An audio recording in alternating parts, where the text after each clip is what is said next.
Hello, my friends. I am so glad that you have clicked this video. I am really thrilled for tonight's episode. If you are anything like me, you probably already love the Roman Empire. I am really curious to what part of the Roman Empire that are your favorite. Mine are all the eccentric emperors and orators of the Senate. Please let me know in the comments what yours are.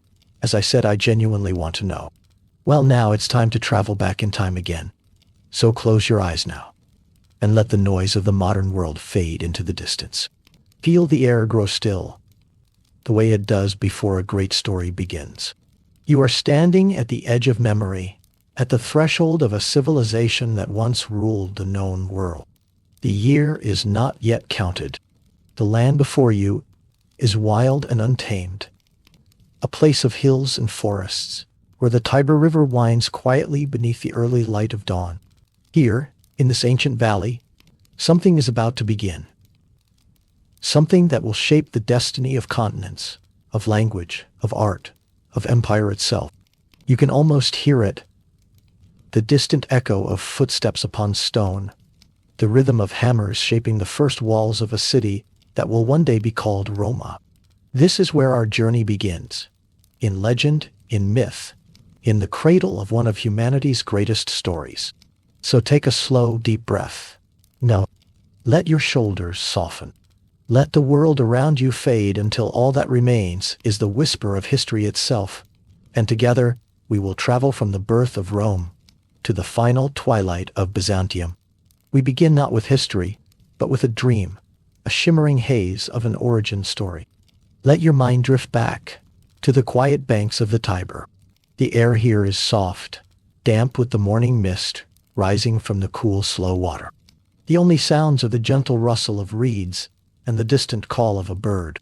You see a small, rough basket, woven from wicker, rocking gently near the shore. Inside, two tiny, forgotten infants, Romulus and Remus, lie in peaceful slumber. The current has carried them to safety, to the foot of the Palatine Hill, where the wild things dwell. Now, picture a shadow falling over the scene. A magnificent she-wolf, her coat the color of damp earth and moonlight. She does not growl. She approaches with the protective stillness of a mother. Feel the ancient, primal power of this moment as she offers comfort to the foundling twins, nurturing them with a quiet, fierce devotion. This is the first breath of Rome, an act of survival, a bond with the wild under the silent gaze of the deep woods. Years pass in a tranquil rush.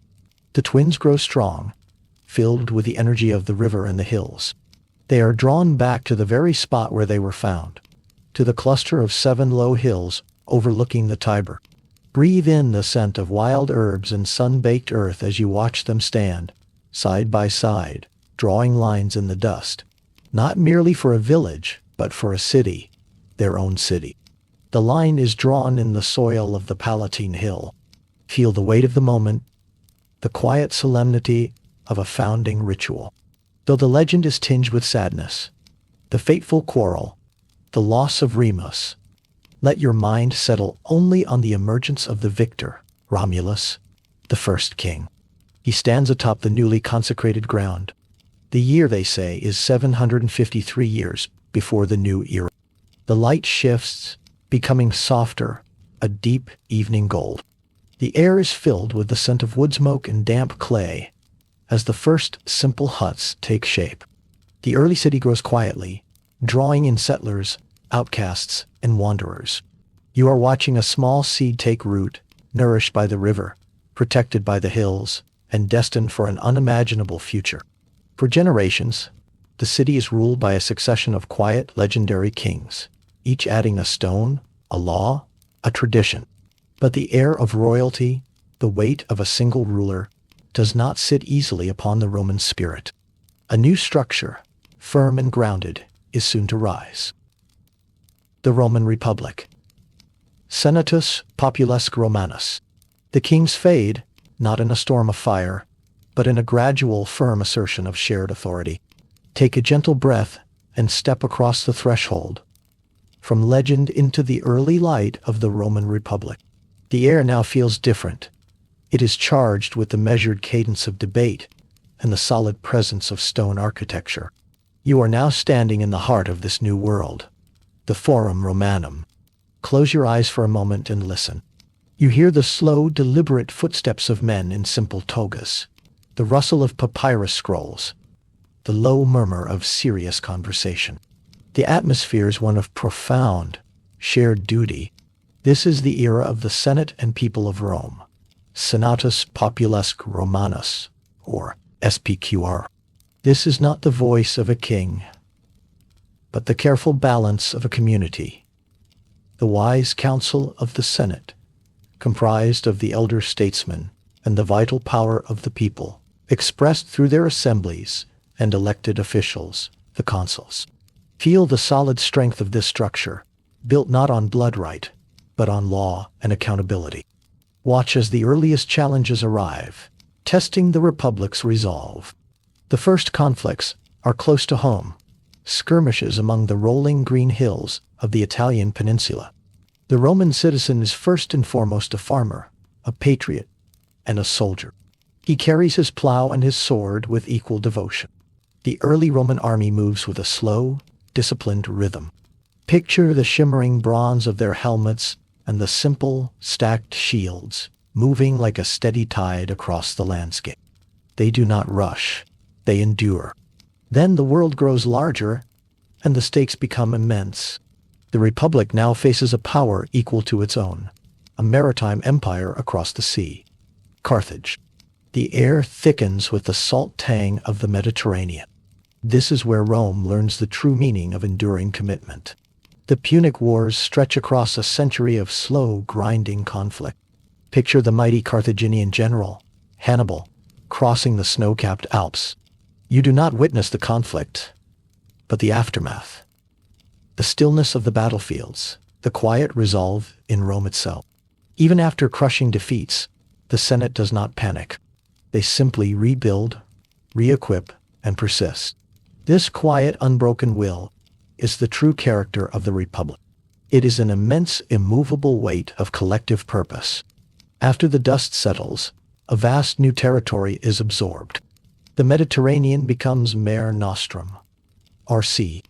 The simple farmer citizen finds himself a governor, a merchant, a legionary on distant shores.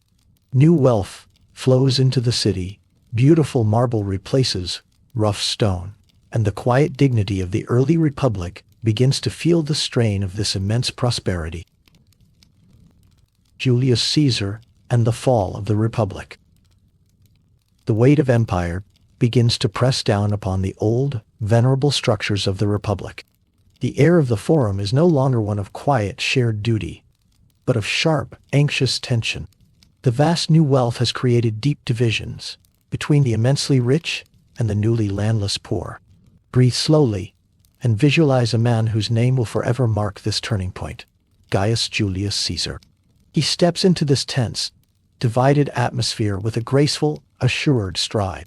He is charismatic, a brilliant writer, and a general who commands the unwavering loyalty of his men. Follow him, in your mind's eye, far to the north, beyond the established borders, into the misty, deep forests of Gaul. The years of his campaigns there are a steady, deliberate accumulation of glory. Picture the quiet, ordered camps of his legions, the flickering light of countless campfires on the faces of battle-hardened soldiers, who trust him more than they trust the distant Senate. He is far away, but the eyes of Rome are fixed on him. His ambition is a quiet, steady current that begins to pull against the moorings of the Republic. The Senate grows fearful. They order him to lay down his command. Now, we come to a quiet, epoch-making moment. It is a winter evening. Caesar stands at the bank of a small, shallow river that marks the boundary of Italy, the Rubicon. The sound is only the gentle lapping of the water, the low whinny of a horse, and the distant cry of a night bird. He pauses, looking across the water. This is the moment of no return. The words he would speak, alea acta est, the die is cast, are not a shout, but a low, firm declaration of destiny. Watch him step across the water. It is not a violent charge, but a slow, irrevocable entry. The ensuing civil conflict is tragic, the old friends of the Republic turning against one another. But through the dust of war, Caesar emerges, not as a king, but as a dictator, a title that carries the weight of sole authority. The light of his final years is brief, a brilliant, intense flash. He institutes widespread, sensible reforms, quieting the restless city. But the old ghost of the Republic, the hatred of any single ruler, lingers in the shadows of the Senate House. Feel the cold, marble stillness of that chamber. The day is the Ides of March. The atmosphere is heavy, thick with unresolved tension. The sudden violence is muffled, swift, and shocking. Let the sound fade to a low hum, focusing only on the slow realization of the senators. The republic they fought to save has died with the man they murdered. The assassins believed they were restoring liberty. Instead, they ushered in a final, long-lasting chaos that would end liberty forever. Augustus and the birth of the empire. The chaos of the final civil wars is a dark, churning ocean. Two figures rise and contend for the ultimate prize: the charismatic general Mark Antony and the young, shrewd heir of Caesar, Gaius Octavius. For a time, the empire holds its breath, waiting for the final decision of fate. The decisive moment arrives, not on the land, but in the gentle rocking of the sea. Picture the stillness of the waters near Actium. Feel the warm, salty breeze. The battle is a vast, slow-motion ballet of ships, and when the light of the final day clears, Octavian stands alone. The world is his. Take a calming breath as the young victor returns to Rome. The city is exhausted, weary of bloodshed, longing for order and a return to the quiet rhythm of life. Octavian understands this deep need perfectly. He does not announce himself as a king or an emperor. Instead, he masters the art of illusion. He carefully, gently, dismantles the republic, but leaves its beautiful facade standing. He is merely the first citizen, the princeps. The Senate still meets, the elections are still held, but all power, silent and absolute, rests in the hands of this single, brilliant statesman. He takes the name Augustus, meaning revered one. Feel the atmosphere in Rome change. The transition is not harsh, but subtly transformative. Augustus begins a massive, quiet rebuilding. Picture the city. Buildings rise in gleaming white marble where mud bricks once stood. The streets are clean. The aqueducts flow with cool, fresh water. The air smells of cut stone, new plaster, and fresh flowers. This is the birth of the Roman Empire. It is founded not on overt military force, but on the silent, profound relief of a people who finally feel secure. Augustus's reign is long, careful, and deeply transformative. He creates a stable army, a civil service, and a deep sense of national identity that links the Roman people to their vast territory. Under his calm, steady hand, the empire settles into an immense, prolonged period of order. A profound quiet descends over the world, a deep, pervasive stillness that would last for 2 centuries. The golden age known as the Pax Romana. You are walking into this long, silent age of peace. The Pax Romana. The golden age of empire. This is the sweetheart of our journey. The quiet, golden centerpiece of Roman history. The Pax Romana, the Roman peace, is a time of profound stillness. A gentle pause in the great rush of history, lasting from the time of Augustus to the reign of Marcus Aurelius. You are now standing in the living, breathing heart of the vast empire, and the air around you is soft, secure, and vibrant with commerce and culture. Imagine the immense network of Roman roads, smooth, perfectly engineered ribbons of stone stretching across continents, from the misty hills of Britain to the baking sands of Egypt. These roads are the arteries of peace, silently carrying not only legions, but merchants, ideas, and laws. Take a slow breath and visualize a day in Rome itself. The sounds are a comforting symphony of daily life. The rhythmic tap of a stonemason's hammer, the distant rush of water from a majestic aqueduct, the quiet murmur of Latin spoken in the marketplaces. The city is a masterpiece of public works. Gaze upon the immense Colosseum, not as a place of violence, but as a monument of architectural genius, its arches a perfect study in strength and grace. See the vast, steaming complex of the Baths of Caracalla, where citizens gather not just to cleanse their bodies, but to talk, read, and exercise in calm, communal tranquility. The great gift of this age is law. Feel the weight and fairness of the Roman legal codes, the slow, deliberate process of jurisprudence. This is Rome's most lasting, quiet legacy. The idea that society is governed not by the whim of a ruler, but by clear, rational, written rules. Look out across the peaceful Mediterranean. The ports are bustling, but the waters are safe. Grain flows from North Africa, silk from the distant east, wine and oil from Gaul and Spain. The Roman citizen, no matter where he lives, feels the steady, protective hand of the empire, a vast, silent engine of order and prosperity. The culture of the empire is a slow, quiet absorption. Greek philosophy and art blend with Roman pragmatism. Poets write of gentle country life. Historians meticulously record the quiet rise and fall of great men. Let the quiet permanence of this golden age settle over you like a warm blanket. This peace feels eternal, solid, and entirely unbreakable. Major emperors. Stability, brilliance, and private turmoil. Even in the profound stillness of the Pax Romana, the seat of power is filled by distinct, memorable personalities. Each emperor brings a different color, a different sound to the eternal city. The succession begins after the long, steady reign of Augustus, with his immediate family. You sense the shift in the quiet atmosphere. A subtle tension enters the palace walls. Tiberius, a brilliant general, rules with a private brooding reserve, eventually withdrawing to the silent, sun-drenched island of Caprita. Then for a time, the empire is gripped by a brief, vivid darkness. The name Nero echoes with a quiet tragedy. Listen not for the fire, but for the haunting music that was said to have accompanied it. The sound of an artist whose personal passions and artistic pursuits tragically eclipsed his duty to the state. Though his reign was short, his memory serves as a quiet warning about the perils of absolute power in the hands of the young and unchecked. The empire soon finds its footing again, entering its true apex with the 5 good emperors. Imagine the silent, vast stability of the world under Trajan, the soldier emperor whose calm gaze stretched the empire to its absolute greatest physical extent. Then, walk beside Hadrian, a man of profound intellect and restless curiosity.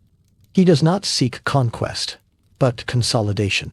Follow him, in your mind, to the misty northern frontier of Britannia. Feel the cold, damp air, and gaze upon the slow, deliberate construction of Hadrian's Wall, a monumental line of stone, a statement of permanence, marking the peaceful boundary of the Roman world. It is a symbol of a mature empire, one that defines its limits and protects what it has.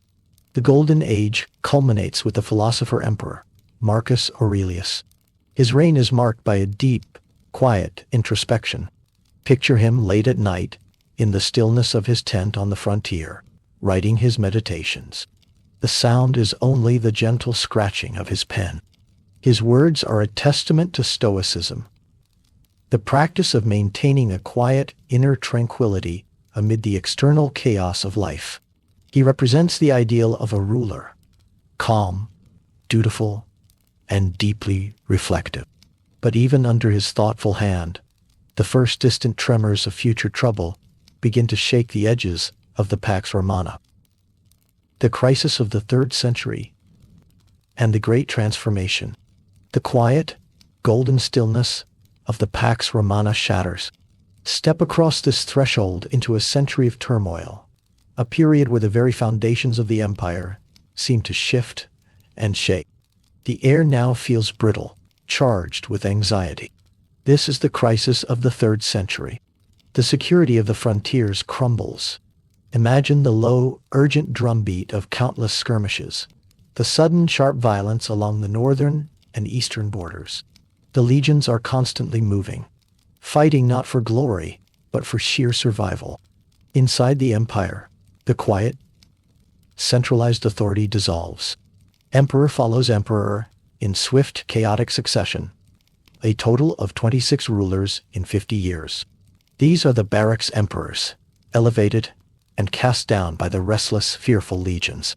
You sense the rapid change in the air, the deep instability that pervades every aspect of life. Trade falters, the currency loses its value, and the sense of order, the great gift of Rome, begins to slip away. This is a time of quiet, deep searching. The old Roman gods, symbols of stability, seem insufficient in this time of trouble. Into this spiritual void, a quiet, growing movement offers a new kind of comfort: Christianity. Picture the secrecy of the early congregations, the soft light of a single lamp in a hidden room, the low, comforting murmur of shared prayer. This is a faith not of grand temples and earthly power, but of community, hope, and the promise of peace in the face of suffering. It is a slow, quiet, profoundly influential revolution of the spirit, growing silently beneath the surface of the crisis. The turmoil is immense, but the empire is not ready to fall. It simply shifts, bends, and transforms. Diocletian and Constantine. Reform and the rise of Christianity. The moment of deepest crisis gives rise to the necessary saviors. The first is Diocletian, a man of immense will and ironclad logic. He looks upon the vast, unwieldy body of the empire and decides the only way to save it is to divide it. Visualize his immense reform. The Tetrarchy, the rule of 4. The empire is split into 2 halves, east and west, each ruled by a senior emperor, Augustus, and a junior emperor, Caesar. The air of the court becomes heavier, more formal, less Roman and more Eastern, designed to instill a sense of remote, untouchable authority. Feel the cold, hard logic of this administrative division, designed to better manage the immense borders. Diocletian retires, seeking a quiet life of growing cabbages, but the system of 4 men governing is inherently unstable. The final victor, the man who will reshape the future, is Constantine. The decisive moment arrives under a quiet, watchful sky before the battle of the Milvian Bridge. Focus on the stillness of that night.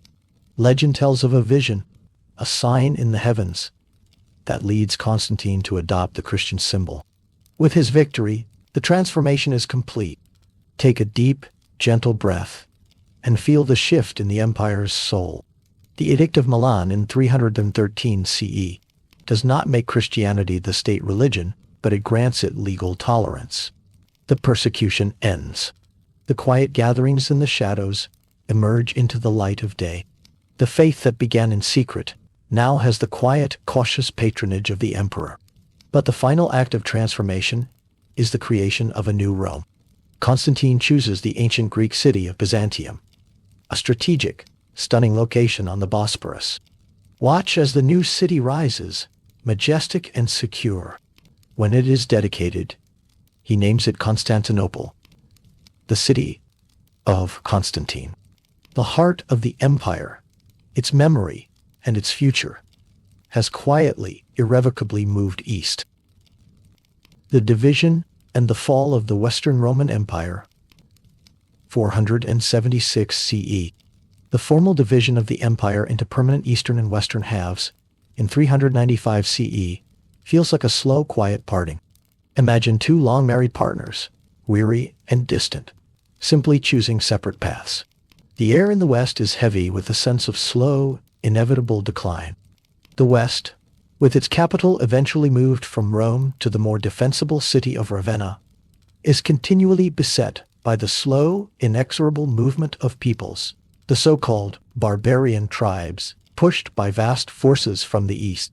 These movements are less of a violent invasion and more of a slow creeping tide, a gradual resettlement of territory. Picture the Roman legions, once symbols of invincible order, growing thin, their ranks increasingly filled by the very people they were meant to keep out. The infrastructure, the magnificent roads, the aqueducts, the public buildings, begins to suffer the neglect of constant crisis.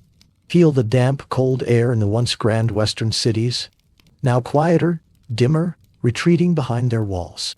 The end is not a cataclysm, but an anticlimax, a quiet extinguishing of a flickering lamp. In the year 476 CE, a Germanic chieftain named Odoacer simply deposes the last Western emperor, a boy ironically named Romulus Augustulus, a tiny echo of the founder and the first emperor. Odoacer does not claim the purple robes himself. He sends the imperial regalia, the symbols of power, back to Constantinople. It is a quiet, symbolic acknowledgement. The line of Western Roman emperors is finished. The Roman Empire, the immense force that began on the Palatine Hill, has not so much fallen as it has dissolved into its constituent parts, passing its claim to legitimacy, its very memory, to the East. In the West, the quiet process of change begins.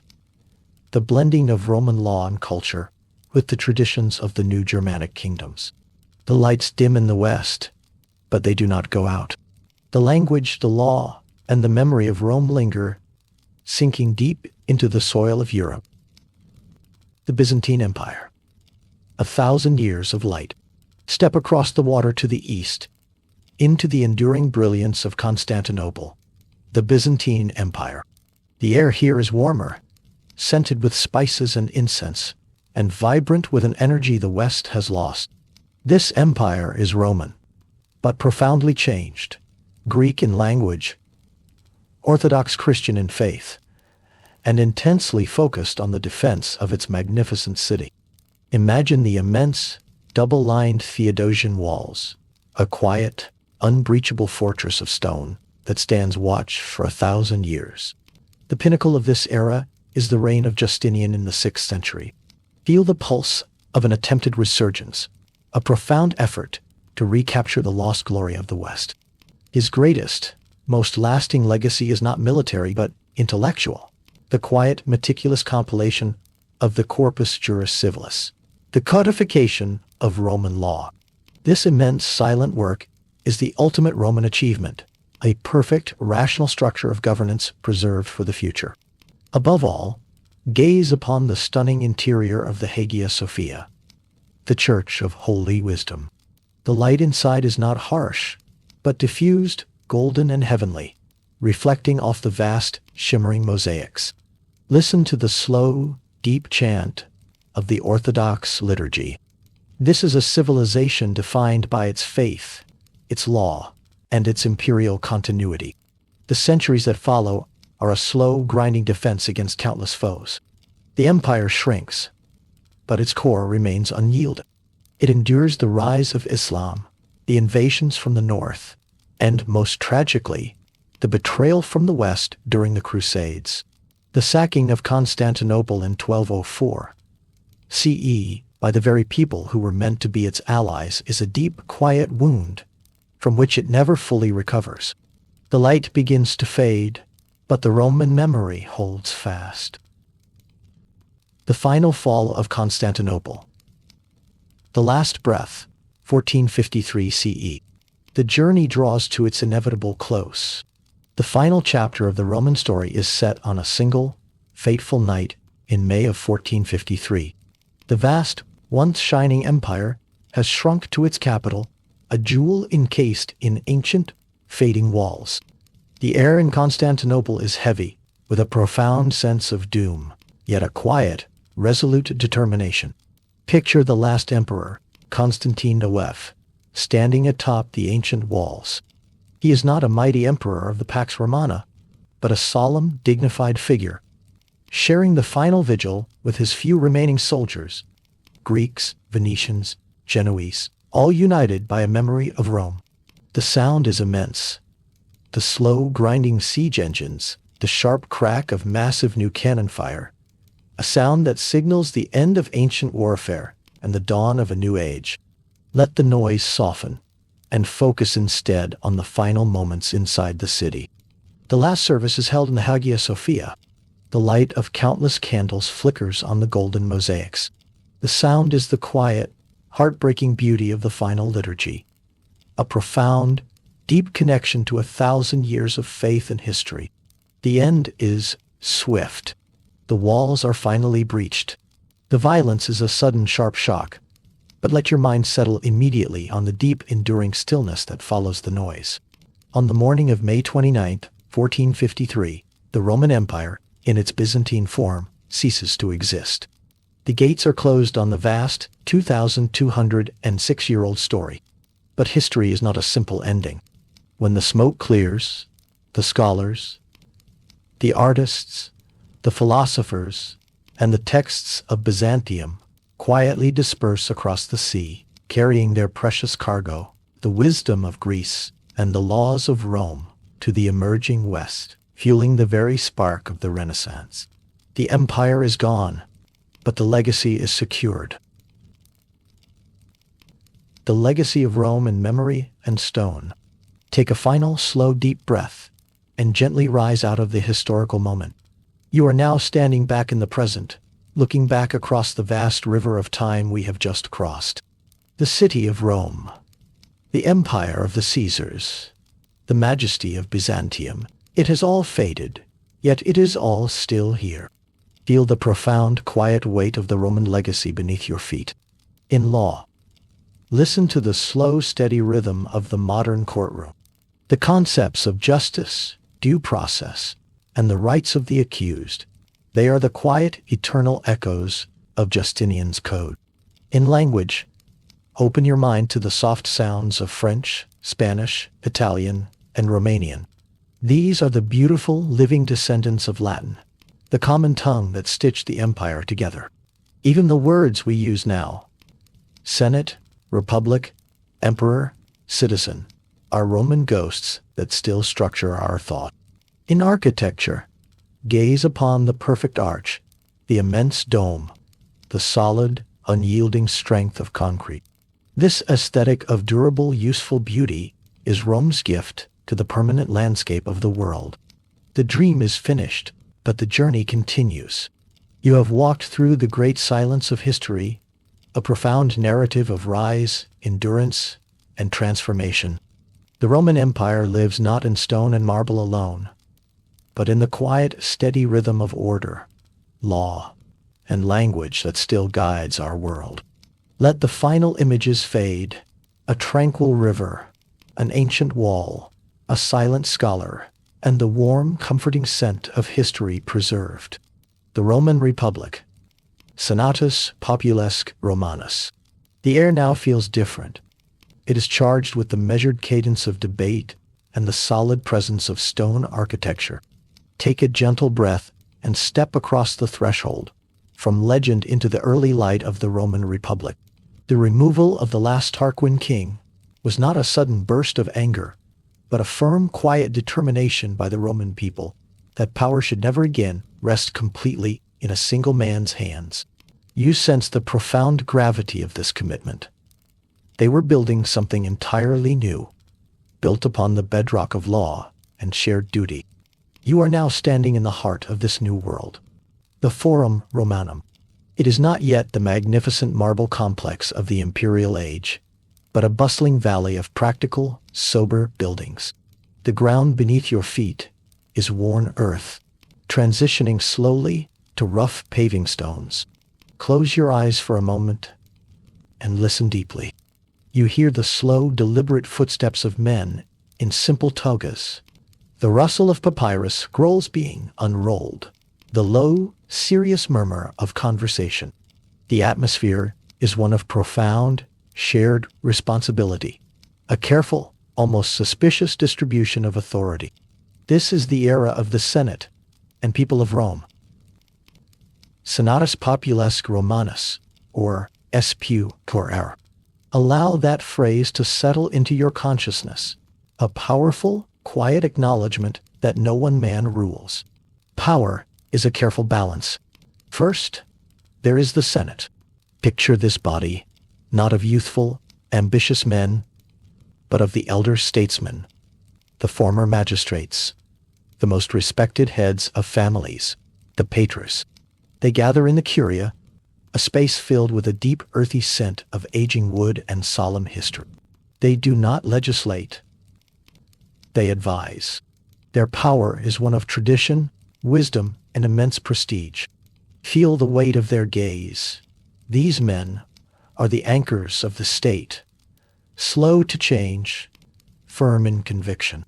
But the early republic understood that wisdom must be balanced by action. Each year, 2 men, the consuls, were elected. Imagine them, side by side, holding equal, supreme authority for 1 solar year. They led the armies, presided over the Senate, and administered the law.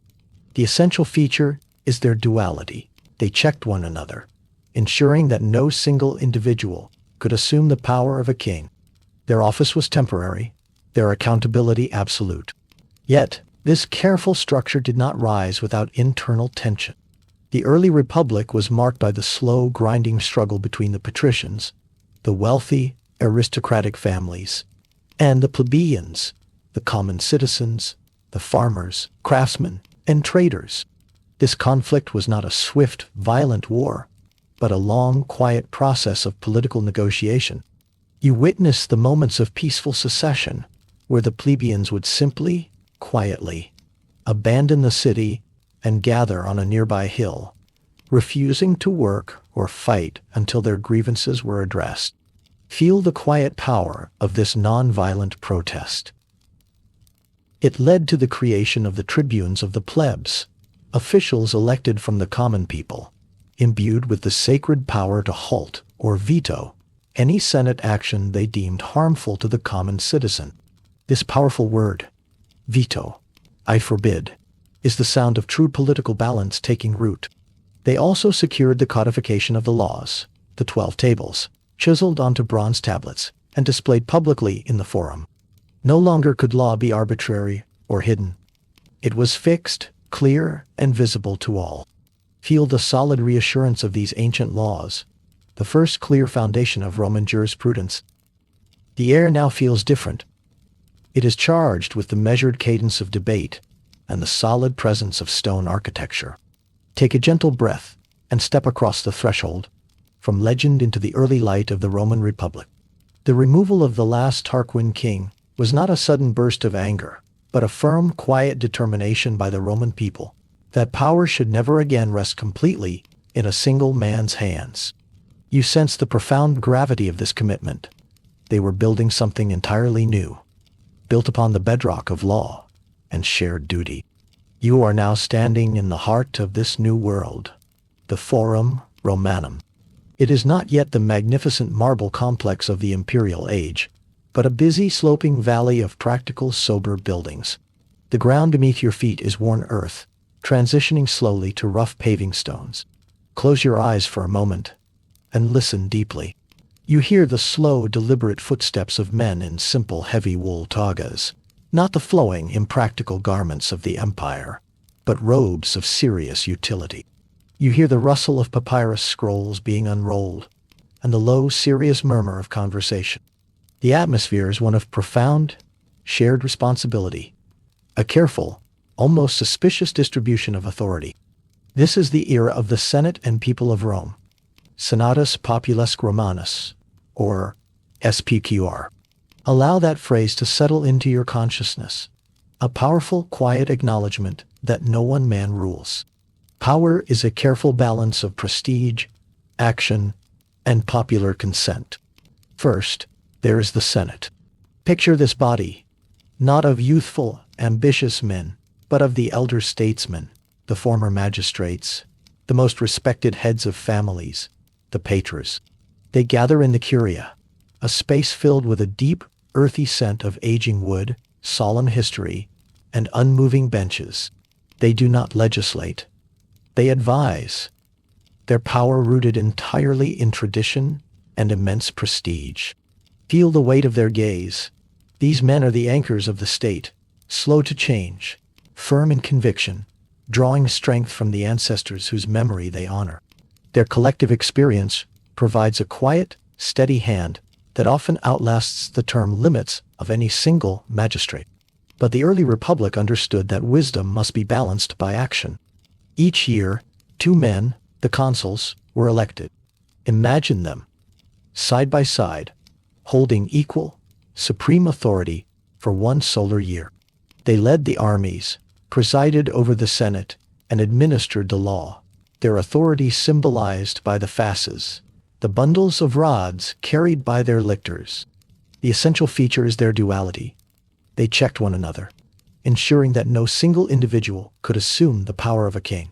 Their office was temporary, their accountability absolute.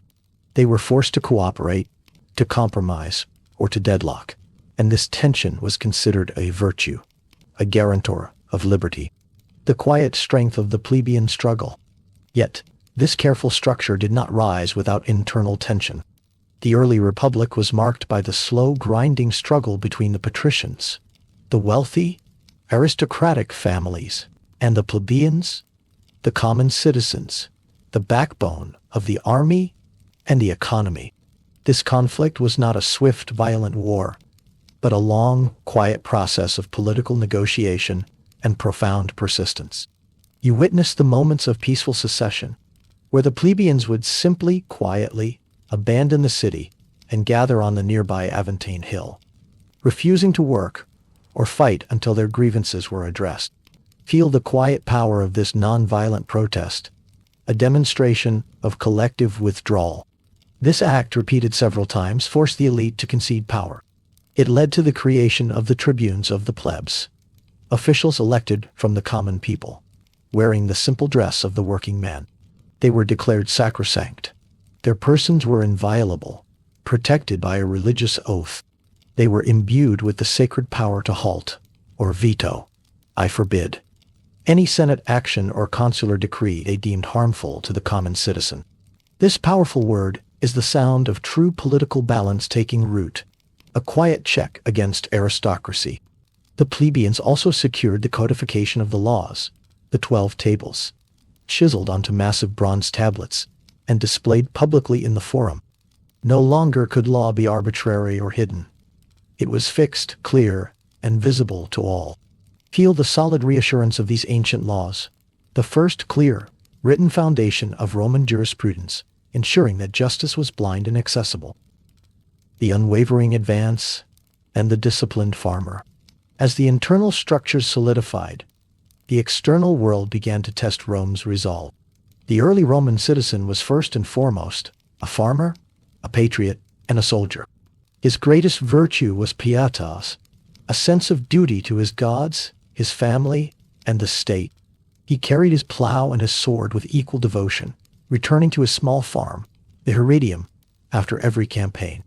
Picture the early Roman army. They move with a slow, disciplined rhythm, a deliberate, patient advance in the maniple formation, a checkerboard pattern that allowed for immense flexibility and continuous reinforcement.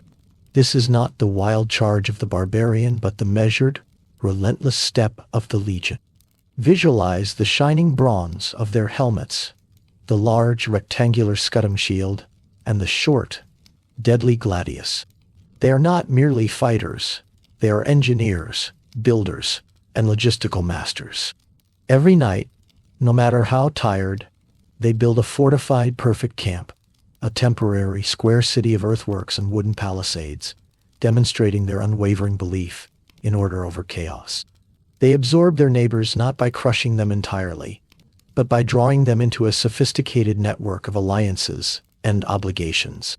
The gift Rome offered was citizenship, a path to inclusion, a share in the immense enterprise, sometimes full, sometimes restricted, but always a promise of eventual belonging. This quiet, strategic inclusivity ensures that when Rome faces a true test, she is not alone, but supported by the manpower and resources of a unified Italian peninsula.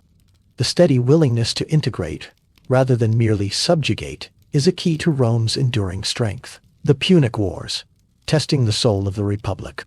Then, the world grows larger, and the stakes become immense. The Republic now faces a power equal to its own, a maritime empire across the sea. Carthage, the magnificent city on the coast of North Africa. The air thickens with the salt tang of the Mediterranean. This is where Rome learns the true meaning of enduring commitment and the deep, dark necessity of naval power. The struggle stretches across more than a century, a slow, grinding, existential conflict known as the Punic Wars.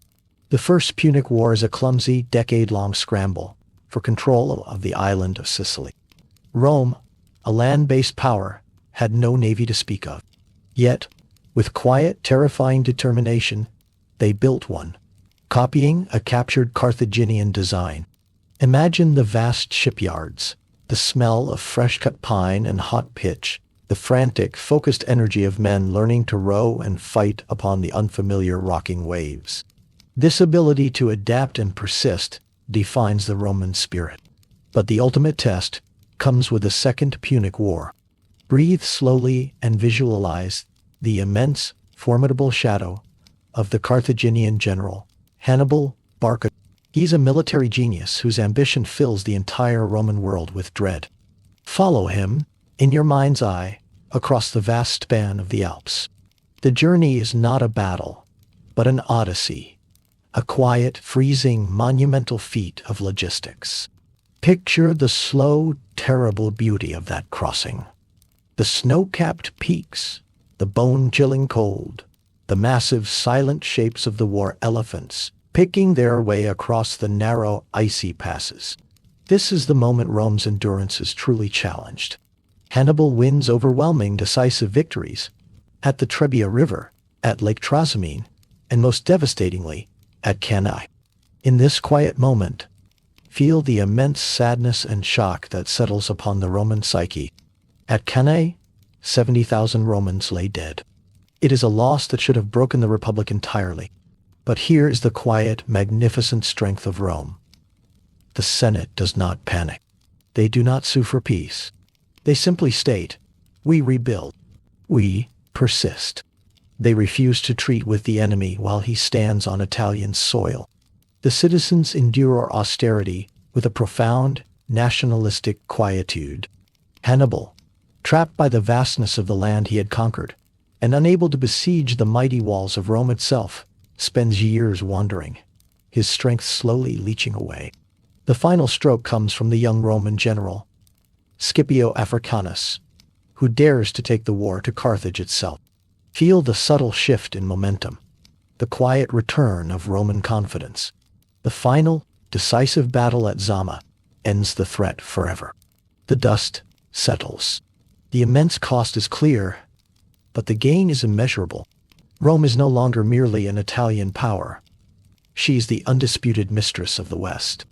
The Mediterranean becomes Mare Nostrum, or sea. The seeds of change and the growing shadow.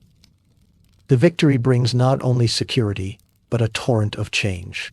New wealth, slaves, and grain flow into the city.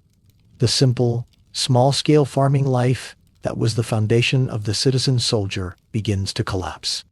Rich elites buy up vast tracts of land, creating immense estates worked by slaves, the latifundia. The simple farmer citizen finds himself displaced, landless, drifting to Rome, swelling the ranks of the urban poor. The air in the city is no longer one of simple, shared purpose, but of growing tension and immense inequality. The old structures of the Senate, designed to govern a small city-state, creak under the weight of an immense empire stretching from Spain to Greece.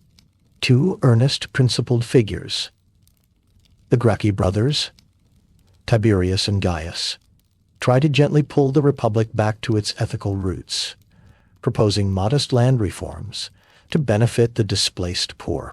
Listen for the sound of their earnest voices speaking to the assemblies. Yet, their efforts are met with brutal, quiet resistance from the entrenched senatorial elite.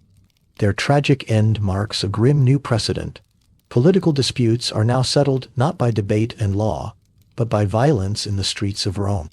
The rule of law, the sacred foundation of the Republic, is beginning to fracture. The slow, steady pressure of empire required massive, professional armies, men who served for 20 years, far from their farms. Generals like Marius and Sulla rose, and in seeking to gain loyalty, they offered rewards not from the state, but from their personal fortunes. The loyalty of the soldier quietly shifted from the Republic to the general. Feel the ominous weight of this change. The Republic, so long defended by law and shared duty, is now held together by the personal ambitions and armies of a few powerful men. The stage is being set for the final, slow-motion collapse, and the emergence of the one man who would dare to claim it all, Gaius Julius Caesar. The light fades slowly over the forum. The great ideals of the Republic, duty, law, and balance, are slipping into the shadows, making way for a destiny far more centralized, far more brilliant, and tragically, far more singular. Julius Caesar and the fall of the Republic. The weight of empire begins to press down upon the old, venerable structures of the Republic. The air of the forum is no longer one of quiet, shared duty, but of sharp, anxious tension. The vast new wealth has created deep divisions between the immensely rich landowning aristocracy and the newly landless, urban poor. The stability granted by law is now overwhelmed by the volatility of personal ambition. Breathe slowly and visualize a man whose name will forever mark this turning point. A name that will echo down through history as a title for rulers, Gaius Julius Caesar. He steps into this tense, divided atmosphere with a graceful, assured stride. He possesses immense charm, a quick, brilliant intellect, and a profound, intuitive understanding of power. He knows how to speak to the people, how to charm the elite, and most critically, how to command the unwavering loyalty of the common soldier. His rise is slow, measured, and strategic, a masterpiece of political maneuvering and self-promotion. He aligns himself with two other great powers, the immensely wealthy Crassus and the brilliant general Pompey the Great. This alliance, a quiet, unofficial arrangement, allows him to secure the one thing he truly needed to build his legend: a vast, unassailable military command. The forests of Gaul. Follow him, in your mind's eye, far to the north, beyond the established borders, into the misty, deep, primeval forests of Gaul, modern France. The years of his campaigns, there are a steady, deliberate accumulation of glory. Imagine the environment: the cold, damp earth, the tall, silent trees, the constant challenge of logistics in a wild land. Picture the quiet, ordered camps of his legions. Feel the sense of absolute discipline and unwavering morale. The flickering light of countless campfires casts long shadows on the faces of his battle-hardened soldiers. They trust Caesar implicitly. He walks among them, remembers their names, shares their hardships, and above all, ensures they are immensely rewarded. This loyalty, forged in the cold mud and blood of battle, is the quiet, unbreakable weapon that will ultimately dismantle the Republic. His campaigns are meticulous.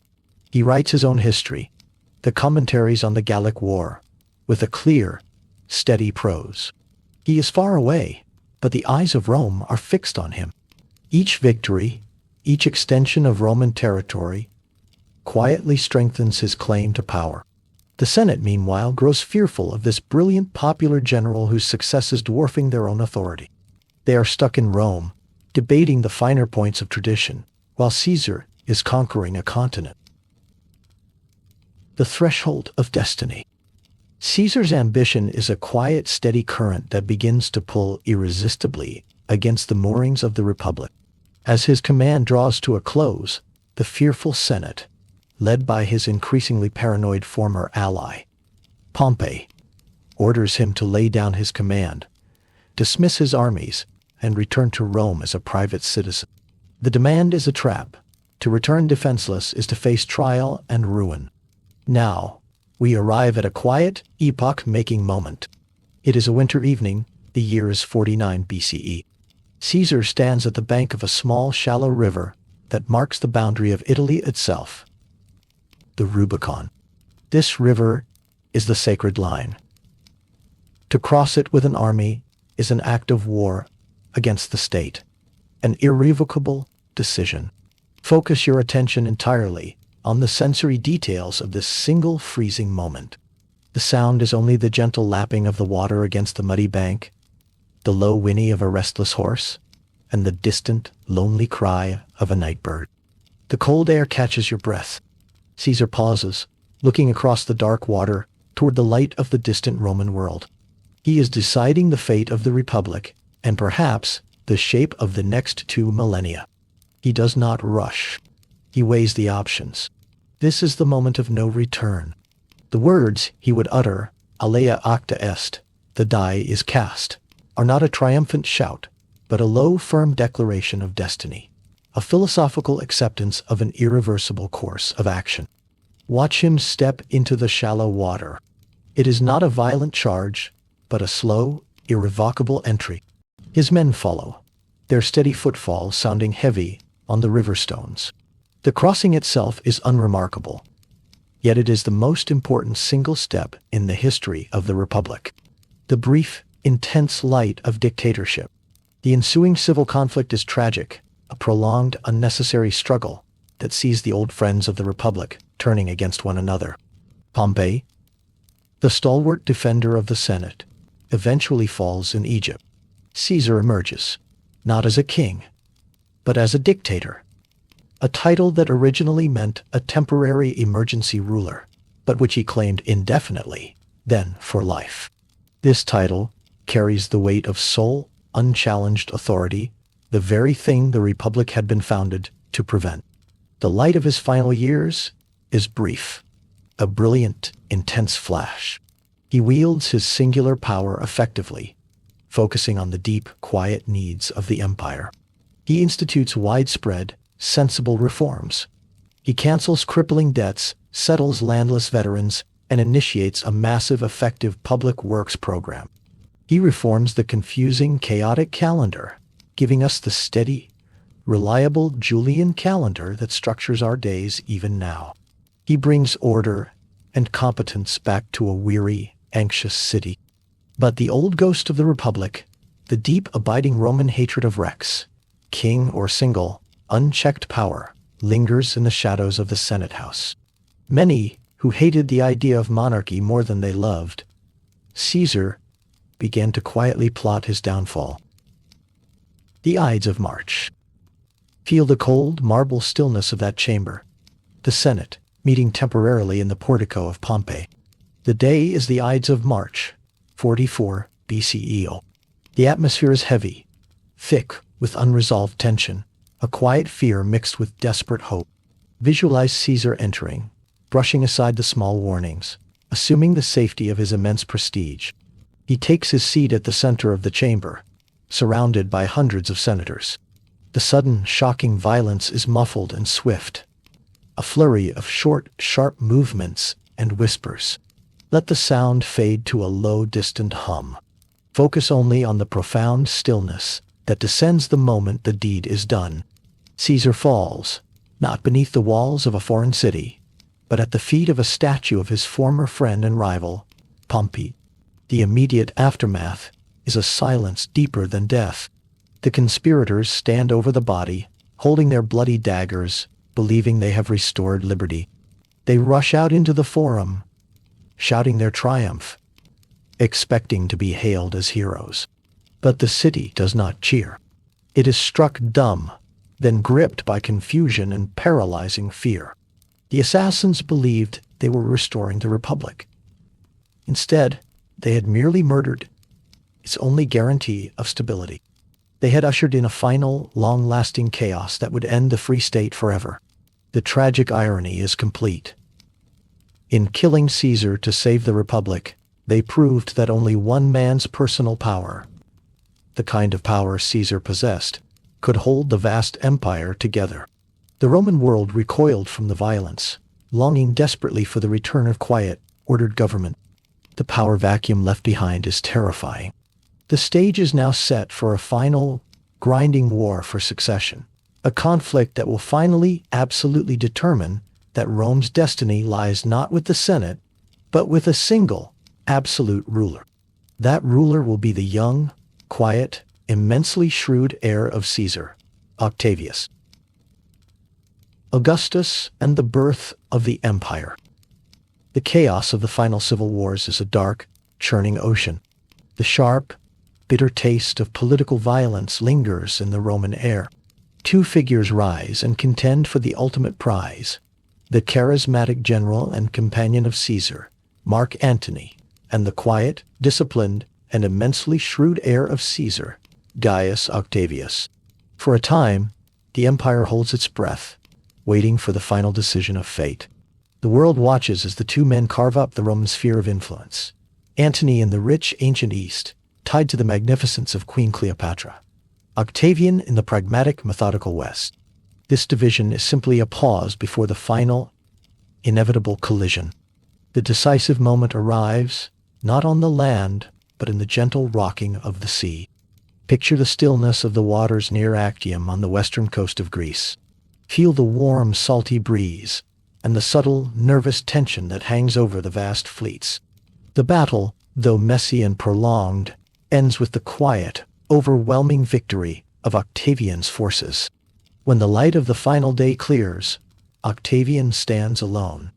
The deaths of Antony and Cleopatra in Egypt soon follow, sealing the fate of the Republic. The entire world, stretched from the Atlantic to the Euphrates, is his. The year is 30 BCE. Take a calming breath as the young victor returns to Rome. The city is utterly exhausted, bone-weary of bloodshed, longing desperately for stability and a return to the quiet rhythm of daily life. The people do not crave liberty. They crave order. Octavian understands this deep, pervasive need perfectly. He is not a charismatic warrior like Caesar, but a consummate statesman, a master of illusion and quiet control. He knows that to declare himself king would invite the dagger. He must rule absolutely, yet appear to restore the Republic. The first citizen, Princeps. He approaches the task with cautious brilliance. In a series of slow, deliberate gestures starting in 27 BCE, he gradually, gently dismantles the Republic, but leaves its beautiful facade standing. He returns all his extraordinary powers to the Senate and the people. The Senate, knowing the true source of power, is relieved and immediately begs him to take them back. He accepts, but only on his own terms. He does not announce himself as a king or an emperor. Instead, he adopts the modest title of first citizen, the Princeps.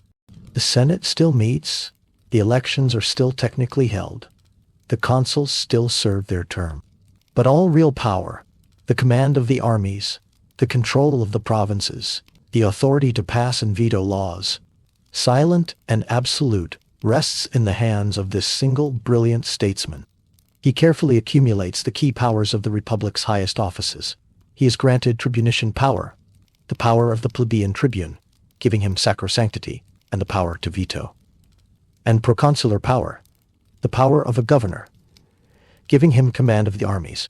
This is a masterful display of control through subtle redefinition.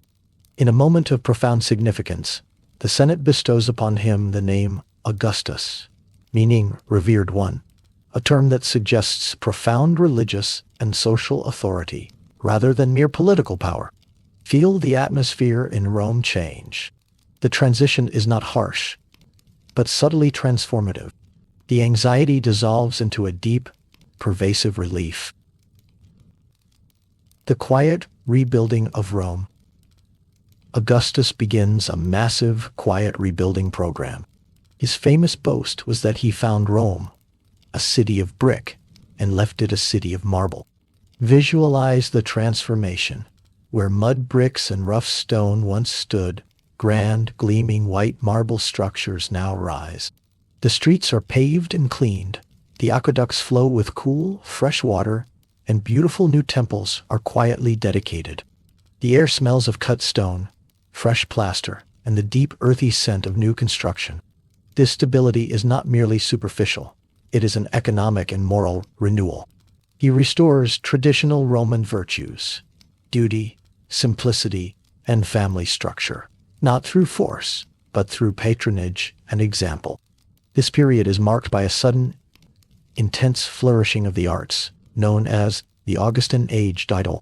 Imagine the great poets, Virgil and Horace, sitting in shaded courtyards, quietly composing verses that praise the peace and the return to order. The literature is infused with a deep, quiet gratitude for the cessation of civil war, the foundation of the imperial order. This is the secure, lasting birth of the Roman Empire. It is founded not on overt military force, but on the silent, profound relief of a people who finally feel secure. Augustus's reign is exceptionally long, careful, and deeply transformative, setting the pattern for 2 centuries of stable rule.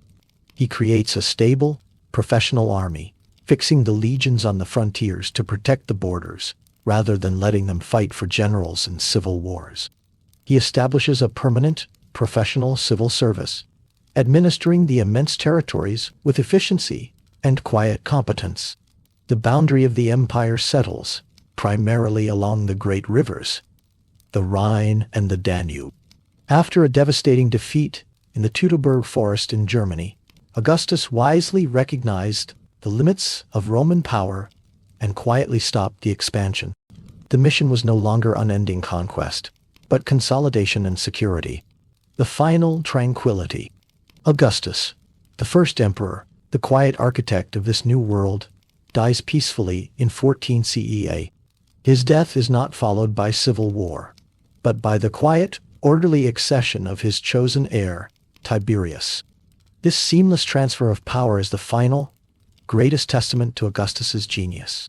He did not pass on a title. He passed on a system, a framework of quiet authority disguised as tradition. The empire settles into an immense, prolonged period of order.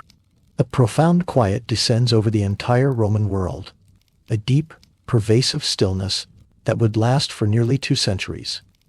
The Golden Age, known as the Pax Romana. As you prepare to move into this golden era, feel the sense of permanence and order that Augustus bequeathed. He ended a century of chaos and replaced it with 1,000 years of centralized rule.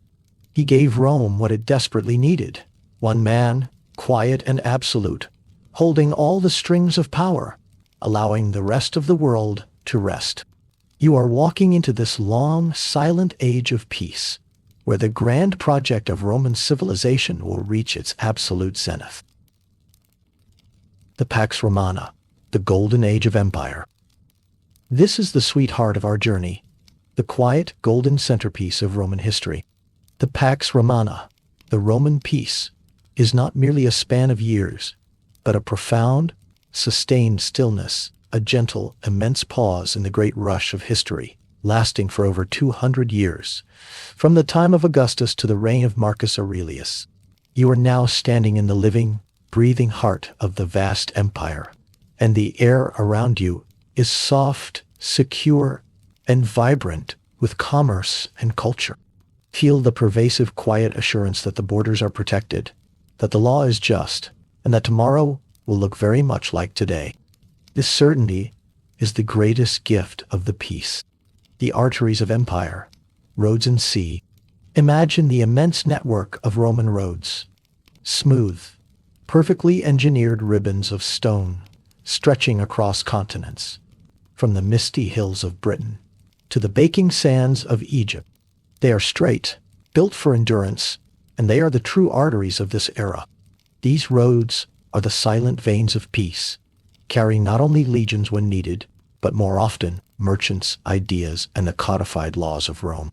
You hear the rhythmic clip-clop of mule hooves on the pavement, the low creak of heavy wooden carts carrying goods, and the cheerful, constant flow of communication that ties the vast territory together.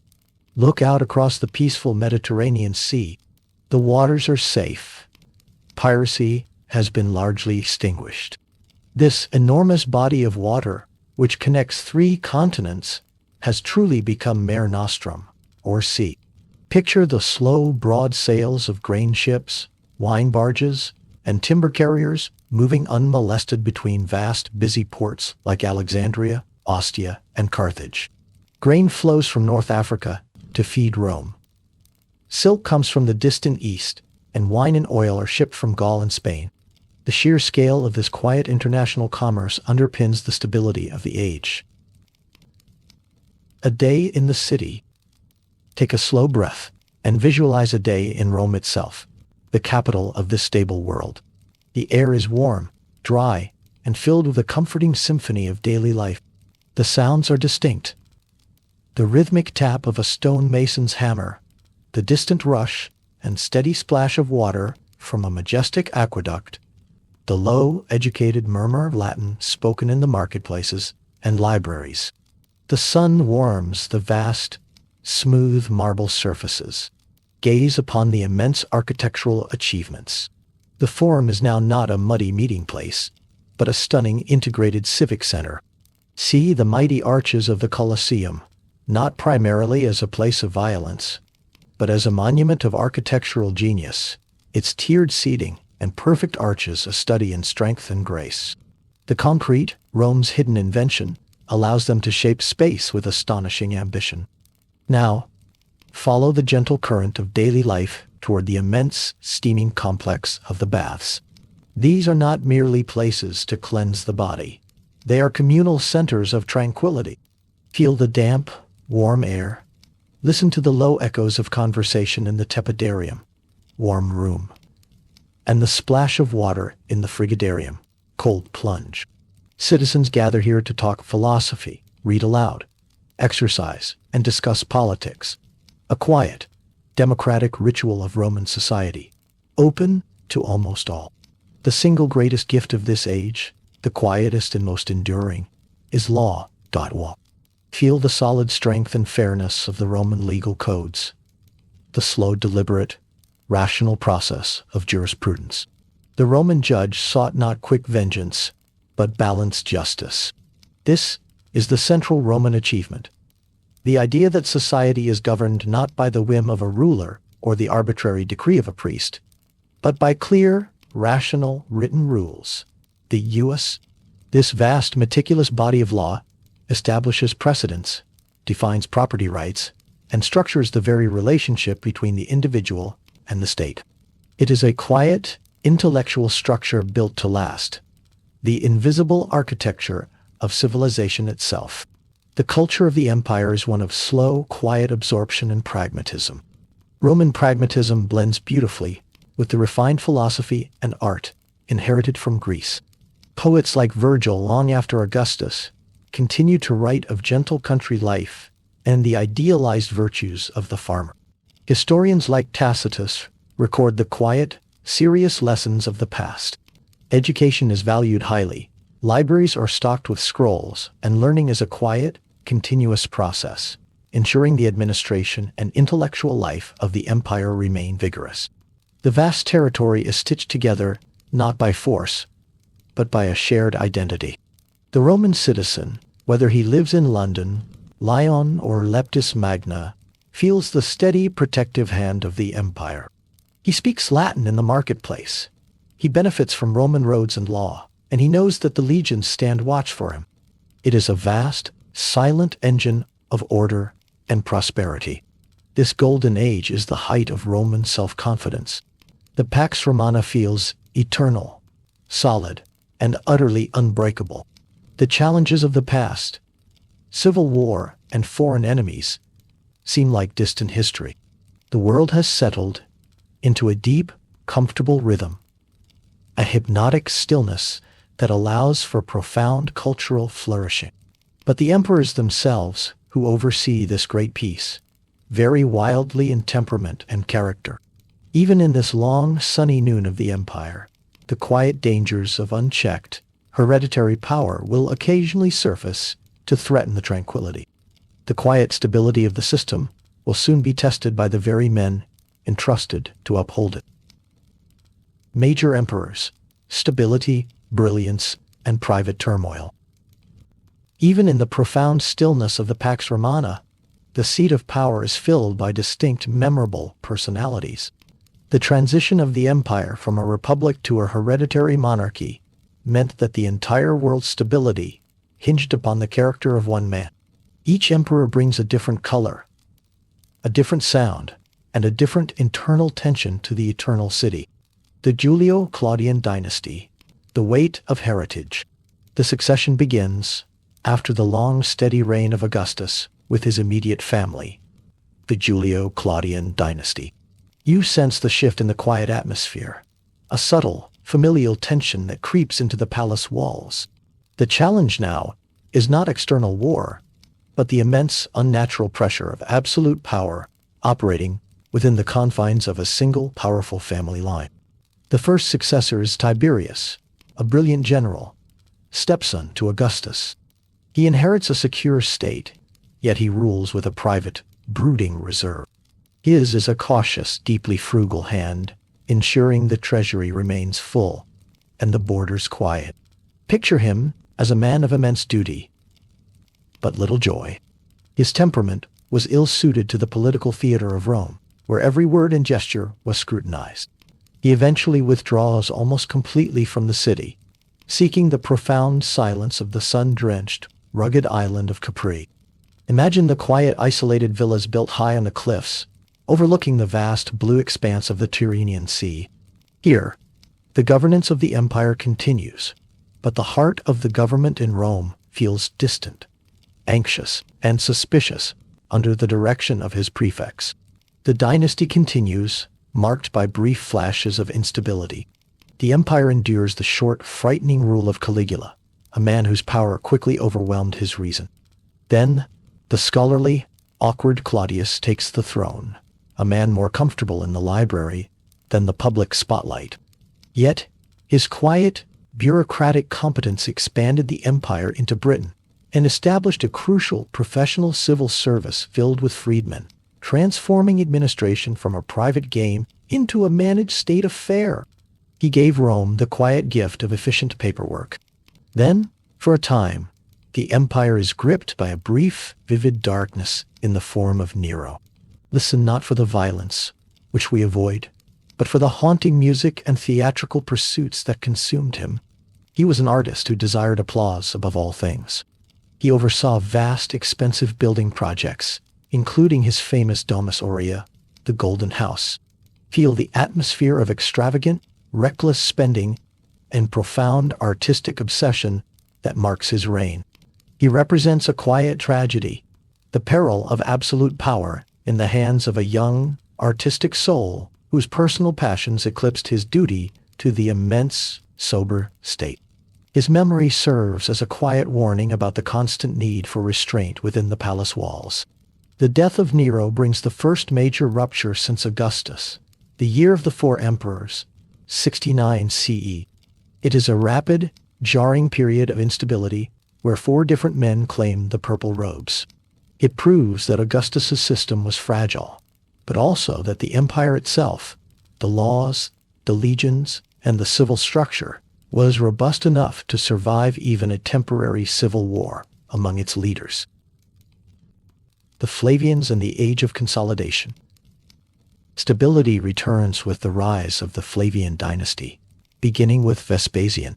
He is a soldier, a plain-speaking man from a humble background, who brings a pragmatic, common-sense order back to Rome. His reign is characterized by practical rebuilding after Nero's fire and financial discipline. His most visible legacy is a quiet statement of Roman renewal and public commitment. The construction of the Flavian amphitheater, known to us as the Colosseum. Feel the deliberate massiveness of this structure, built on the site of Nero's private lake, symbolizing a return of public space to the people. It is a structure built not for extravagance, but for the utility of immense shared gatherings. His son, Titus, oversaw the dedication of the Colosseum and was beloved for his gentle, brief rule, a calm moment tragically cut short. His short reign is also marked by the immense, heartbreaking stillness that descended over the buried cities of Pompeii and Herculaneum after the eruption of Mount Vesuvius, a quiet, devastating reminder of nature's power against Roman permanence. The 5 good emperors, the golden apex. The empire now enters its true apex under the 5 good emperors, a period where succession was achieved not by birthright, but by adoption of the most capable, respected man. This practice of selecting the best possible heir, rather than simply the son, gave the empire its greatest period of quiet stability and competent rule. Imagine the immense security and calm stability of the world under Trajan, the first emperor from the provinces, Spain. He is the soldier emperor, yet his gaze is one of strategic prudence. His is the reign where the empire reached its absolute greatest physical extent. Feel the quiet pride of this achievement, pushing the boundaries far into Dacia, modern Romania, and briefly into Mesopotamia. Yet, his greatest memorial is not a battlefield, but a column in Rome. Trajan's column, a slow, spiraling narrative of his Dacian campaigns, celebrating the discipline and engineering genius of the Roman army. Then, walk beside Hadrian, a man of profound intellect, deep Greek learning, and restless curiosity. He is the emperor who says enough. He recognizes that the empire is overstretched, and his rule is one of consolidation, fortification, and defined limits. Follow him, in your mind, to the misty northern frontier of Britannia. Feel the cold, damp air, and gaze upon the slow, deliberate construction of Hadrian's Wall, a monumental line of stone, a profound statement of permanence and boundary. It is a symbol of a mature empire, one that defines its limits, protects what it has built, and retreats from impossible expansion. He travels tirelessly, inspecting every corner of his vast dominion, tying the provinces closer to the heart of Rome. The quiet, gentle rule continues with Antoninus Pius, a man of peace and immense civic piety. His reign is so tranquil, so profoundly calm, that almost nothing dramatic is recorded, a testament to the perfect functioning of the state. He is the image of the benevolent, passive father of the people. Marcus Aurelius, the philosopher, king. The Golden Age culminates with the philosopher emperor, Marcus Aurelius. His reign is marked by a deep, quiet introspection, a powerful sense of duty, and a profound sadness. He is the reluctant ruler, the man who would rather be studying philosophy than commanding armies. Picture him, late at night, in the stillness of his tent on the cold northern frontier, the distant sound of barbarian threats muffled by the canvas. He is writing his meditations. The sound is only the gentle scratching of his pen against the wax tablet. His words are a testament to stoicism, the quiet practice of maintaining inner tranquility, controlling one's own judgment, and fulfilling one's duty to the vast community, regardless of external suffering. His rule is the ideal, calm, dutiful, deeply reflective, and committed to justice. He embodies the Platonic ideal of the philosopher, king. However, even under his thoughtful hand, the first distant tremors of future trouble begin to shake the edges of the Pax Romana. The plague returns, cutting swathes through the population, and the pressure on the Danube frontier becomes immense. The peace is challenged for the first time by forces too large and too numerous to easily contain. And tragically, Marcus Aurelius breaks the chain of adopted succession, choosing his biological son, Commodus, as his heir. Commodus, a man obsessed with the arena and his own divinity, is the final, reckless flair of the Golden Age. His chaotic rule, though short, breaks the spell of the Pax Romana. With his assassination, the era of stable, adopted succession is over. The empire, weakened by plague and external pressure, must now confront a period of profound uncertainty. The immense peace and order will soon be replaced by the sharp, terrifying anxiety of constant crisis. This is the sweetheart of our journey, the quiet, golden centerpiece of Roman history. The Pax Romana, the Roman peace, is not merely a span of years, but a profound, sustained stillness, a gentle, immense pause in the great rush of history, lasting for over 200 years, from the time of Augustus to the reign of Marcus Aurelius. You are now standing in the living, breathing heart of the vast empire, and the air around you is soft, secure, and vibrant with commerce and culture. Feel the pervasive, quiet assurance that the borders are protected, that the law is just, and that tomorrow will look very much like today. This deep-seated certainty that the state will endure and protect is the greatest, most precious gift of the peace. The arteries of empire, roads and sea. Imagine the immense network of Roman roads, smooth, perfectly engineered ribbons of stone stretching across continents, from the misty hills of Britain to the baking sands of Egypt. These roads are often sunken, flanked by mile markers and funerary monuments, a testament to permanence and duty. They are the true arteries of this golden era. These roads are the silent veins of peace, carrying not only the necessary legions, but also the constant flow of merchants, ideas, and the codified laws of Rome. You hear the rhythmic clip-clop of mule hooves on the pavement, the low creak of heavy wooden carts carrying goods, and the cheerful, constant flow of communication that ties the vast territory together. Along these roads stand the mansiones and mutationes, the staging posts and changing stations, organized by the state for travelers, ensuring swift, reliable travel, a concept almost forgotten by the rest of the world. Look out across the peaceful Mediterranean Sea. The waters are safe. Piracy has been largely extinguished. This enormous body of water, connecting 3 continents, has truly become Mare Nostrum, or sea. Picture the slow, broad sails of Corbetta grain ships, wine barges, and timber carriers, moving unmolested between vast, busy ports like Ostia, the port of Rome, and the monumental harbors of Alexandria and Carthage. The enormous volume of peaceful, international commerce underpins the stability of the age, allowing localized famines to be averted and specialized goods to reach every corner of the empire. Take a slow breath and visualize a day in Rome itself, the capital of this stable world. The air is warm, dry, and filled with a comforting symphony of daily life. The sounds are distinct. The rhythmic tap of a stonemason's hammer, the distant rush and steady splash of water from a majestic aqueduct, the low, educated murmur of Latin spoken in the marketplaces and libraries. The sun warms the vast, smooth marble surfaces of the newly adorned city. Gaze upon the immense architectural achievements. The Forum is now not a muddy meeting place, but a stunning, integrated civic center, the beating heart of the world. See the mighty arches of the Colosseum, its towering structure a masterpiece of tiered seating and perfect arches, demonstrating strength and grace. The hidden invention of Roman concrete allows them to shape vast monumental spaces, building structures that settle deep into the earth, enduring the centuries. Now, focus on a more subtle achievement, the flow of water.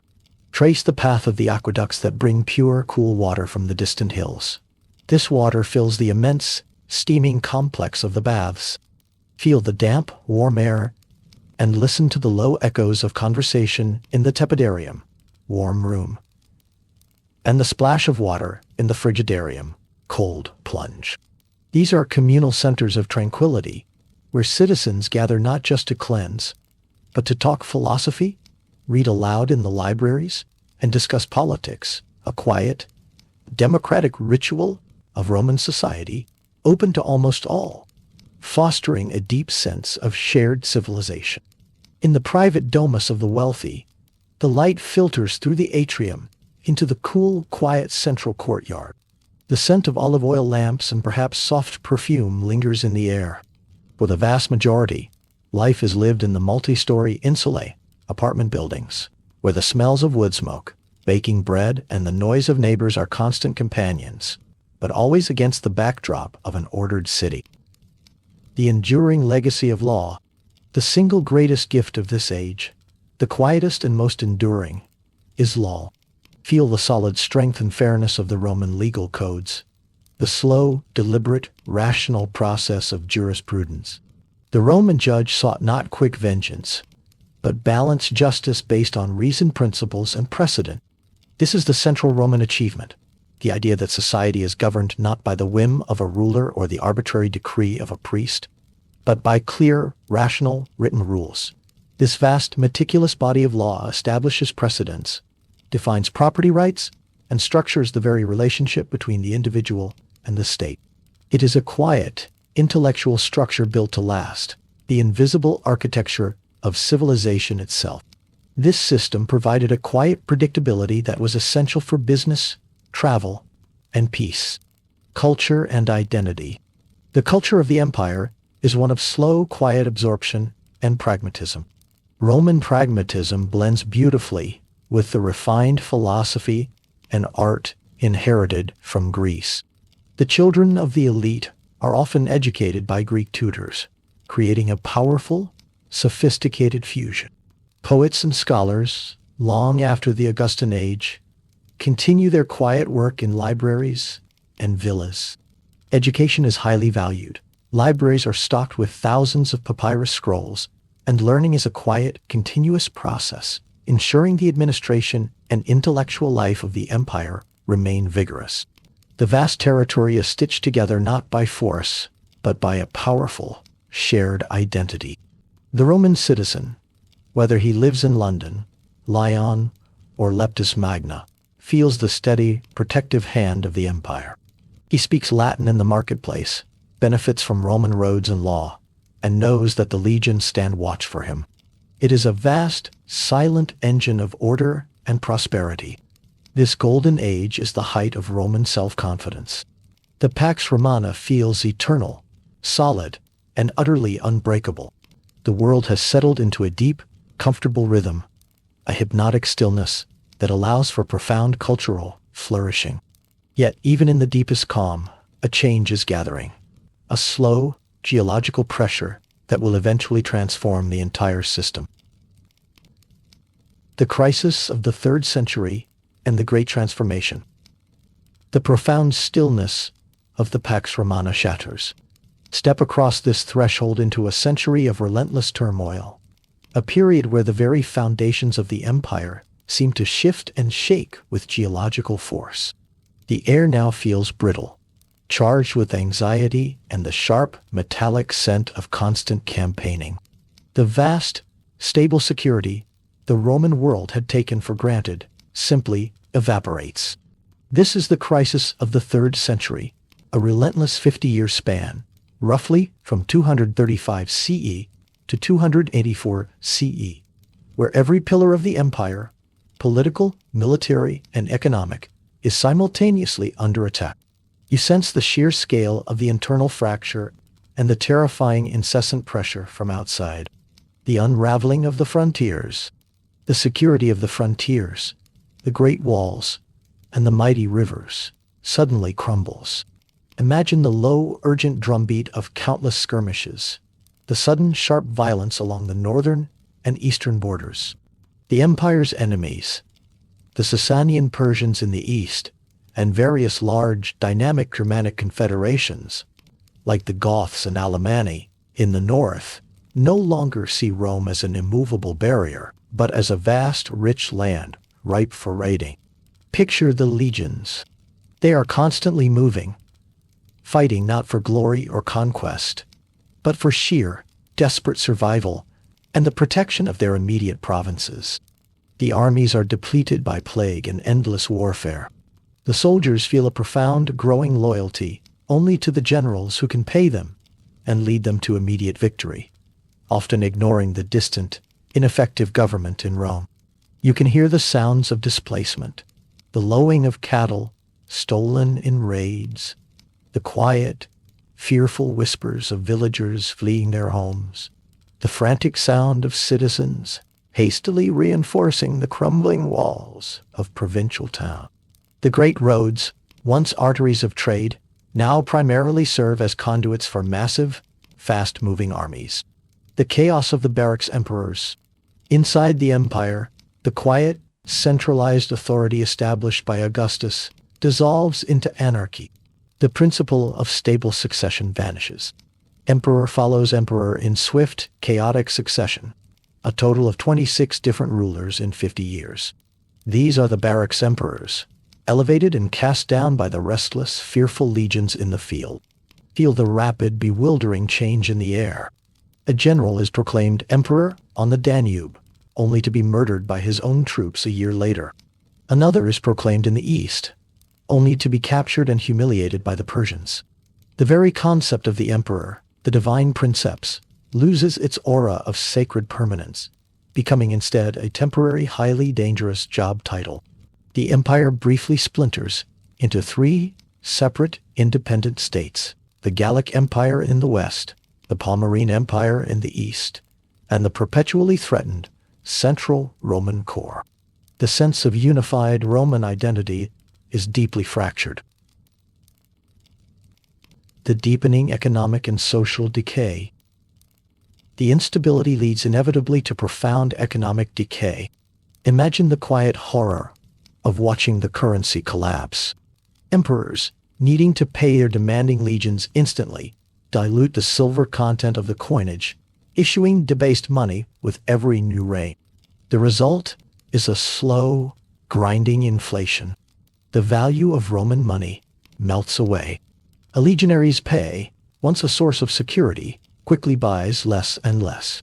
Trade falters, not because the roads are destroyed, but because merchants fear robbery and cannot rely on the value of the coin they will receive. The sophisticated web of Mediterranean commerce begins to fray. Local economies retreat into themselves, relying on barter instead of coin. The cities, the crowning glory of the Pax Romana, begin to shrink. The air in provincial centers is colder, quieter. Public life, the lavish spending on baths, theaters, and temples, ceases. People retreat behind defensive walls, building fortifications not in grand Roman style, but often hastily, using stone stripped from older, more magnificent public structures. The atmosphere is one of profound, anxious contraction. Feel the quiet despair of the senatorial class, the old aristocracy, whose wealth was based on land and taxation. They lose power, prestige, and security, unable to control the desperate military men who seize power. The social mobility of the Golden Age disappears, replaced by a rigid, fearful system where people cling to their land and their hereditary roles. The spiritual revolution, Christianity's quiet rise. Amidst this relentless storm of chaos and fear, the old Roman gods, symbols of stability, imperial victory, and earthly order, seem insufficient. They do not offer comfort in the face of continuous loss and impending disaster. Into the spiritual vacuum, a quiet, growing movement offers a new kind of comfort. Christianity. Picture the secrecy of the early congregations. Imagine the soft, flickering light of a single lamp in a hidden room, perhaps a simple rented house or a catacomb beneath the city. The only sound is the low, comforting murmur of shared prayer and the quiet, steady cadence of Scripture being read aloud. This is a faith not of grand temples and earthly power, but of community, hope, and the profound promise of peace and salvation in the face of suffering. It offers a spiritual identity that transcends the failing imperial state.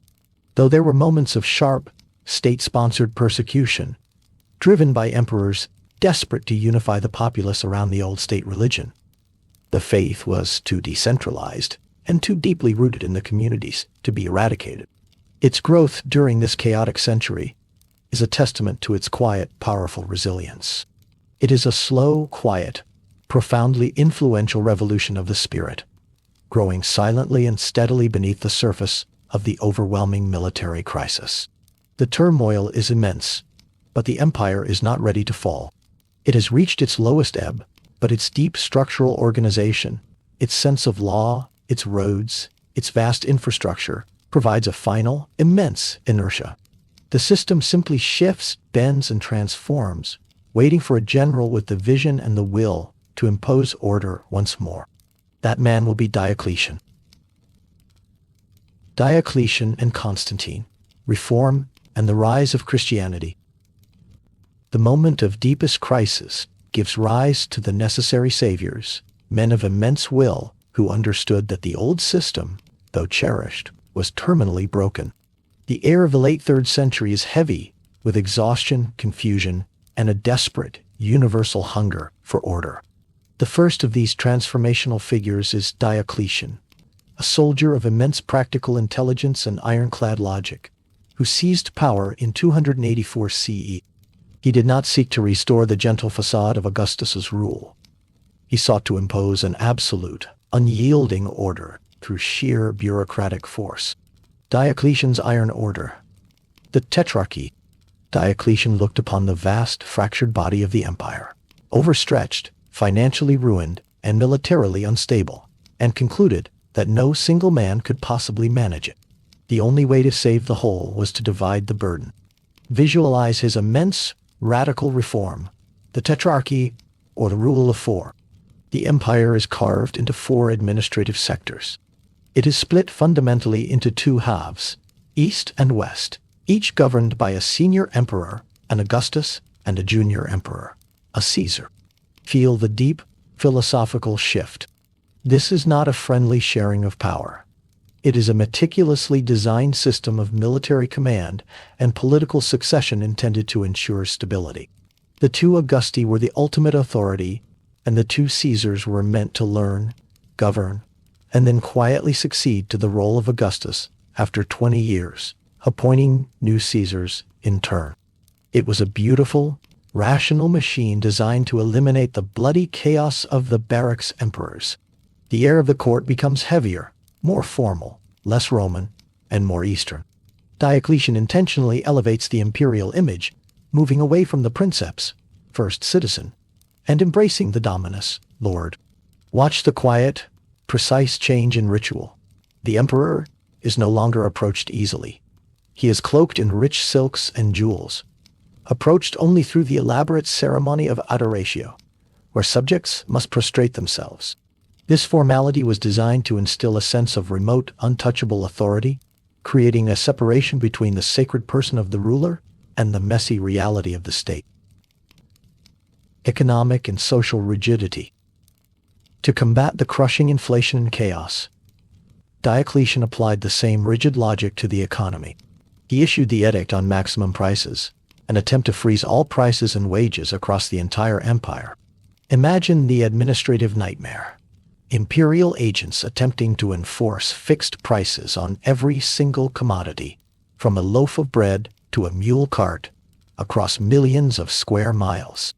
The edict ultimately failed, proving that bureaucracy could not override the fundamental laws of economics, but it speaks to the desperate need for stability. Furthermore, he imposed an immense, unyielding rigidity on society. To ensure the tax base was stable, and the armies had supplies, farmers were legally bound to their land, and sons were often forced to follow the professions of their fathers. Feel the quiet weight of this social immobility. The empire gains stability, but loses the freedom and fluidity that had characterized the Pax Romana. Life becomes harder, more defined, and less hopeful for the common man, yet the empire survives. Diocletian attempts to solidify the state religion as a source of imperial unity, leading to the Great Persecution, a final, systematic, and brutal attempt to stamp out Christianity. But by this point, the faith was too widespread, too deeply rooted in the East and across the military, to be destroyed. The persecution ultimately fails, only serving to highlight the deep divide between the old imperial state and the new, spiritual landscape. In 305 CE, in a breathtaking gesture of his commitment to his system, Diocletian voluntarily abdicates, retiring to his immense palace on the Dalmatian coast, modern Split. He insists his co-Augustus, Maximian, do the same. His dream was to ensure the smooth, automatic transition of power to the Caesars. The dream immediately fails. Within a year, the system of 4 peacefully succeeding rulers collapses into brutal civil war. Constantine and the new spiritual compass. The final victor, the man who will reshape the future of the Roman world, is the young, quietly brilliant son of one of the tetrarchs, Constantine. He fights his way across the empire, eliminating his rivals one by one, culminating in the most famous spiritual and political turning point in Roman history. The decisive moment arrives under a quiet, watchful sky. Before the Battle of the Milvian Bridge outside Rome in 312 CE. Focus on the profound stillness of that night. Constantine faces a superior force led by his rival, Maxentius. Legend tells of a vision, a sign in the heavens, the Chi, the first two Greek letters of Christ's name. Constantine interprets this not as a religious conversion, but as an omen of victory. He orders his soldiers to paint the Christian symbol upon their shields. Listen to the sound of the paintbrush on the leather, the quiet, meticulous preparation for a battle that would determine not just the next emperor, but the spiritual destiny of Europe. Constantine wins. His victory is swift and total. The Christianization of the empire. With his victory, the transformation of the empire is complete. Take a deep, gentle breath and feel the shift in the empire's soul. The great persecutions are immediately ended. The Edict of Milan in 313 CE does not make Christianity the state religion, but it grants it full legal tolerance and restores confiscated church property. The quiet gatherings in the shadows emerge into the light of day. Feel the immense sense of relief and new legitimacy that flows through the Christian communities. The faith that began in secret now has the quiet, cautious patronage of the emperor. Constantine sees Christianity not merely as a religion, but as a potent new force for imperial unity. He supports the church, builds great basilicas, and intervenes in theological disputes, seeking to impose a unified doctrine on the fractured faith. He presides over the Council of Nicaea in 325 CE, using the power of the state to convene bishops from across the vast empire, a fusion of imperial authority and religious doctrine that will define the next 1,000 years. The cross, once a symbol of abject state execution, slowly, quietly, becomes a symbol of imperial triumph and legitimacy. The empire has found a new, resilient, spiritual core to replace the weary old cults. The new Rome, Constantinople. But the final, most lasting act of transformation is the creation of a new Rome, one free from the burdensome traditions and powerful conservative Senate of the West. Constantine chooses the ancient Greek city of Byzantium, a strategic, stunning location on the Bosporus, the narrow strait linking the Black Sea and the Mediterranean. It is easily defensible and sits at the wealthy commercial and demographic center of the empire. Watch as the new city rises, majestic and secure, over 6 years of frantic building. Imagine the sense: cut timber, wet mortar, and the salt air of the sea. It is designed to be a Christian capital, filled with monumental churches and devoid of the vast pagan temples and statues that defined Rome. When it is solemnly dedicated in 330 CE, he names it Nova Roma, New Rome, but it will forever be known as Constantinople, the city of Constantine. The heart of the empire, its memory, its wealth, and its entire future has quietly, irrevocably moved east. The empire is fundamentally restructured. It is now governed by an absolute emperor, the Dominus, unified by a single powerful faith, Christianity, and centered on a new impregnable capital far from the troubled western frontiers. Constantine dies in 337 CE. The empire, now legally and spiritually ready for its immense transformation. The quiet stability of the West, however, is now completely reliant on the strength and attention of the East. The erosion of the military and the state. Visualize the Roman legions of the 5th century. They are no longer the disciplined citizen-based fighting force of the Pax Romana. They are thin, demoralized, and their ranks are increasingly filled by the very people they were originally meant to keep out. Germanic warriors who maintain their own customs, their own language, and their own ultimate loyalty to their tribal leaders, not to the distant emperor in Ravenna. The Roman military, the ultimate guarantor of order, loses its Roman identity. The most powerful men in the Western Empire are no longer the aristocratic senators, but the half-Romanized barbarian generals, men like Stilicho, and Ricimer, who effectively make and unmake the emperors, often simple, powerless puppets. The infrastructure, the magnificent roads, the aqueducts, the public buildings, begins to suffer the neglect of constant crisis. Resources are diverted entirely to the army, leaving little for maintenance. Feel the damp, cold air in the once grand western cities, now quieter, dimmer, retreating behind their shrinking, hastily fortified walls. Public works cease. Baths fall silent. The sophisticated Roman way of life, with its libraries and public forums, slowly gives way to a smaller, more localized existence focused on immediate survival. The process of decline accelerates with key, symbolically devastating events. The sack of Rome, 410 CE. Feel the profound, shocking weight of this moment. The Visigoths, led by Alaric, finally take the Eternal City. It is a slow, methodical, 3-day plunder.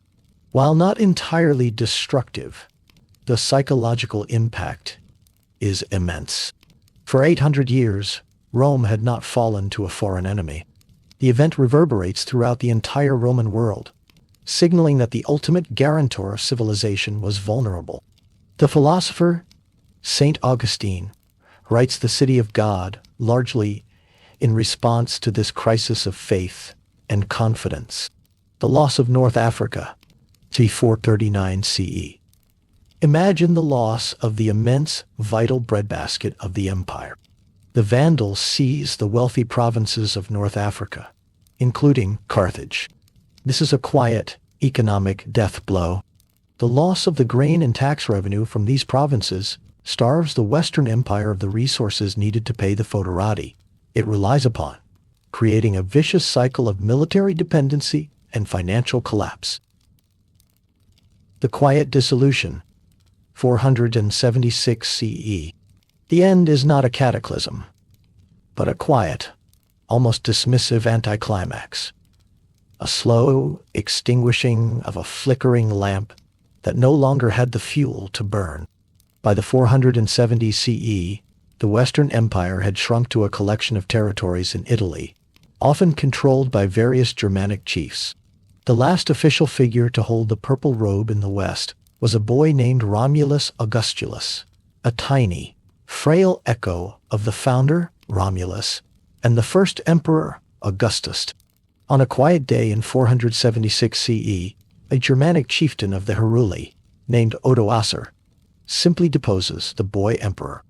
There is no great battle in the streets of Ravenna, no magnificent storming of the capital. Odoacer, acting with the quiet authority of the true military power, does not even bother to claim the empty title of emperor for himself. He sends the imperial regalia, the sacred purple cloak, the diadem, the symbols of power, back to the powerful, enduring emperor in Constantinople. It is a quiet, symbolic acknowledgement. The line of Western Roman emperors is finished. The legitimate authority of the empire now resides only in the East. The Roman Empire, the immense force that began on the Palatine Hill over 1,200 years earlier, has not so much fallen as it has dissolved into its constituent parts. The political structure is gone, but the civilization remains. The enduring legacy in the West. In the West, the quiet process of change begins. The blending of Roman law, Latin language, and Christian organization with the traditions of the new Germanic kingdoms, Ostrogoths, Visigoths, Franks. The lights dim in the West, but they do not go out. The language, the law, and the quiet, persistent memory of Rome linger, sinking deep into the soil of Europe, waiting to be rediscovered centuries later. The West moves into the period we call the early Middle Ages, while the focus of the Roman story shifts entirely to the East, to the glittering, impregnable fortress city of Constantinople, which will carry the torch of Roman rule and memory for another 1,000 years. The Roman Empire is now the Byzantine Empire.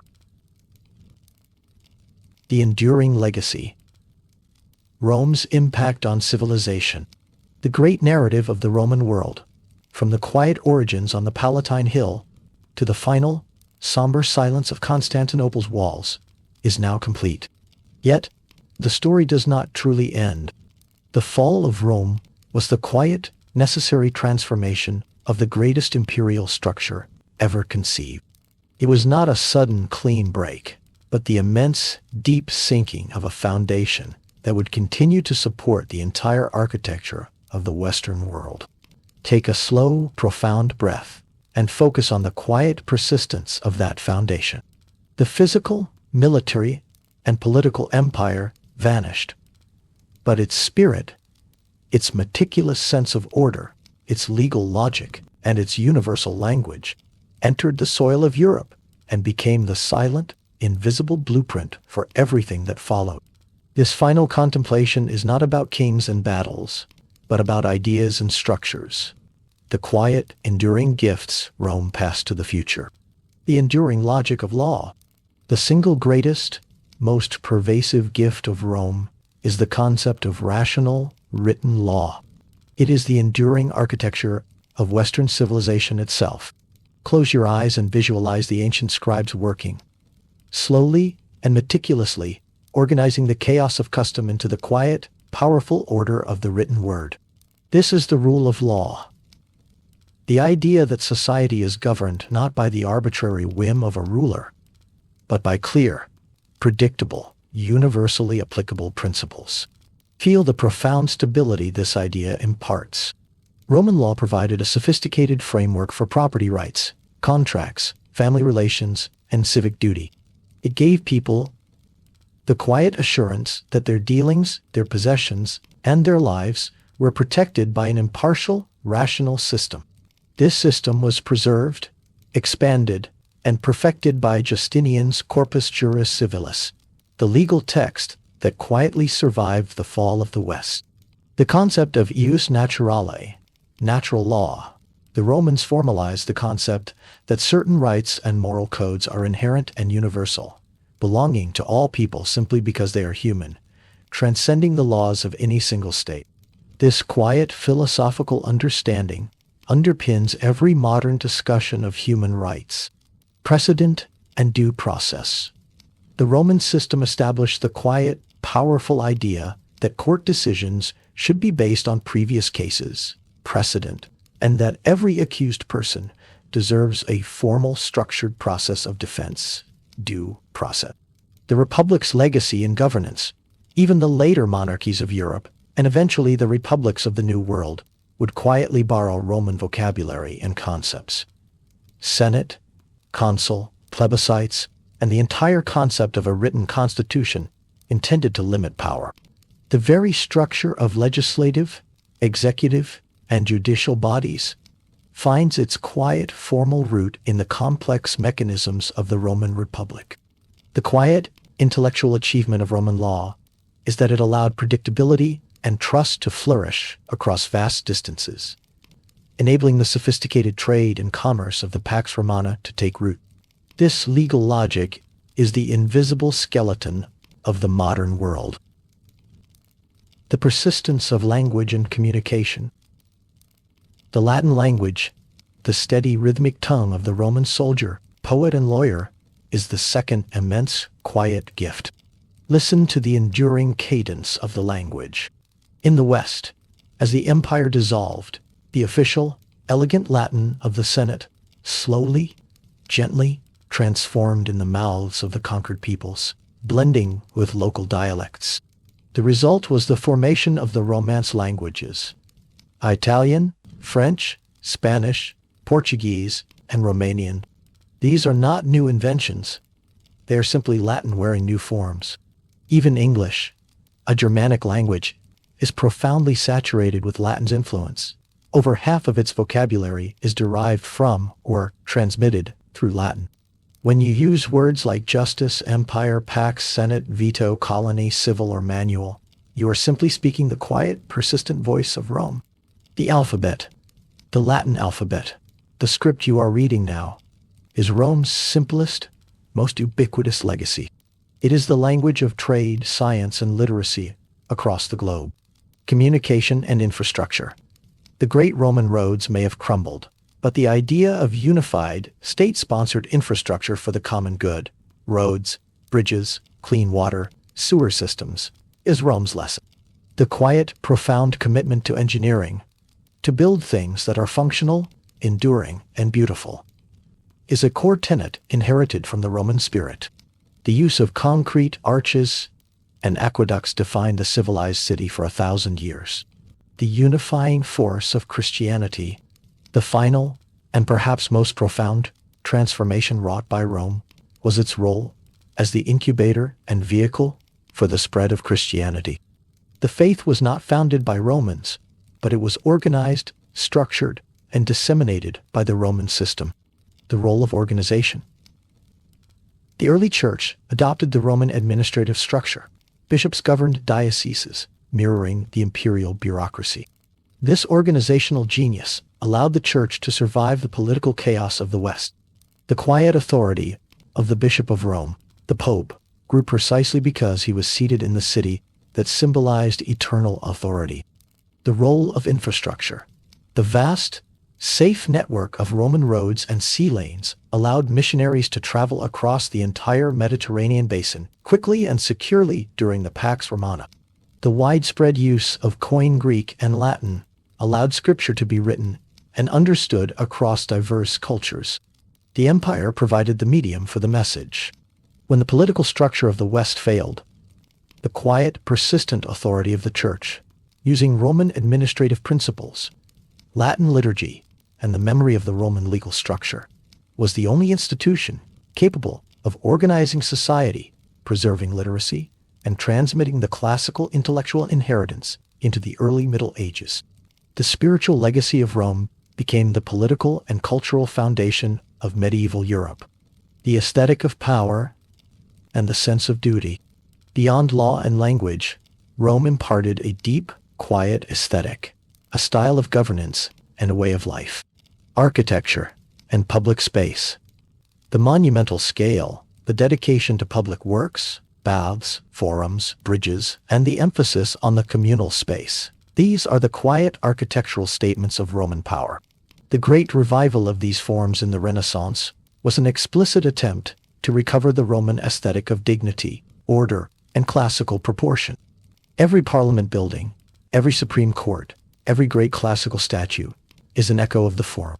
The concept of virtus, manly virtue, and pietas, duty, Rome's core moral compass, even in its most corrupt periods, always revered the idea of duty over personal desire and service to the state over self-interest. This austere, quiet emphasis on civic responsibility is the psychological bedrock that allowed the Republic to endure its darkest hours. This enduring moral framework, though often breached, remains the ideal standard against which Western leaders are quietly judged. Final contemplation. The Eternal City. The vast encompassing narrative of Rome is a constant reminder that nothing is truly permanent, yet nothing is truly lost. The legions fade, the marble crumbles, and the political boundaries vanish. But the quiet, persistent power of the Roman idea, the commitment to rationality, to organization, and to law, endures. Take a final, slow breath. Feel the weight of these 2,000 years settle upon you.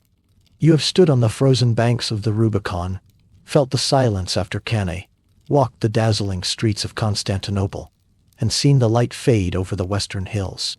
The Roman Empire did not fall. It transformed, dispersed, and became the genetic code of the West. Every time a contract is signed, a law is cited, a road is built, or a republic is founded, the deep, quiet voice of Rome speaks again. The dream is complete. The Eternal City lives on, a quiet, powerful presence in the very structure of the modern world.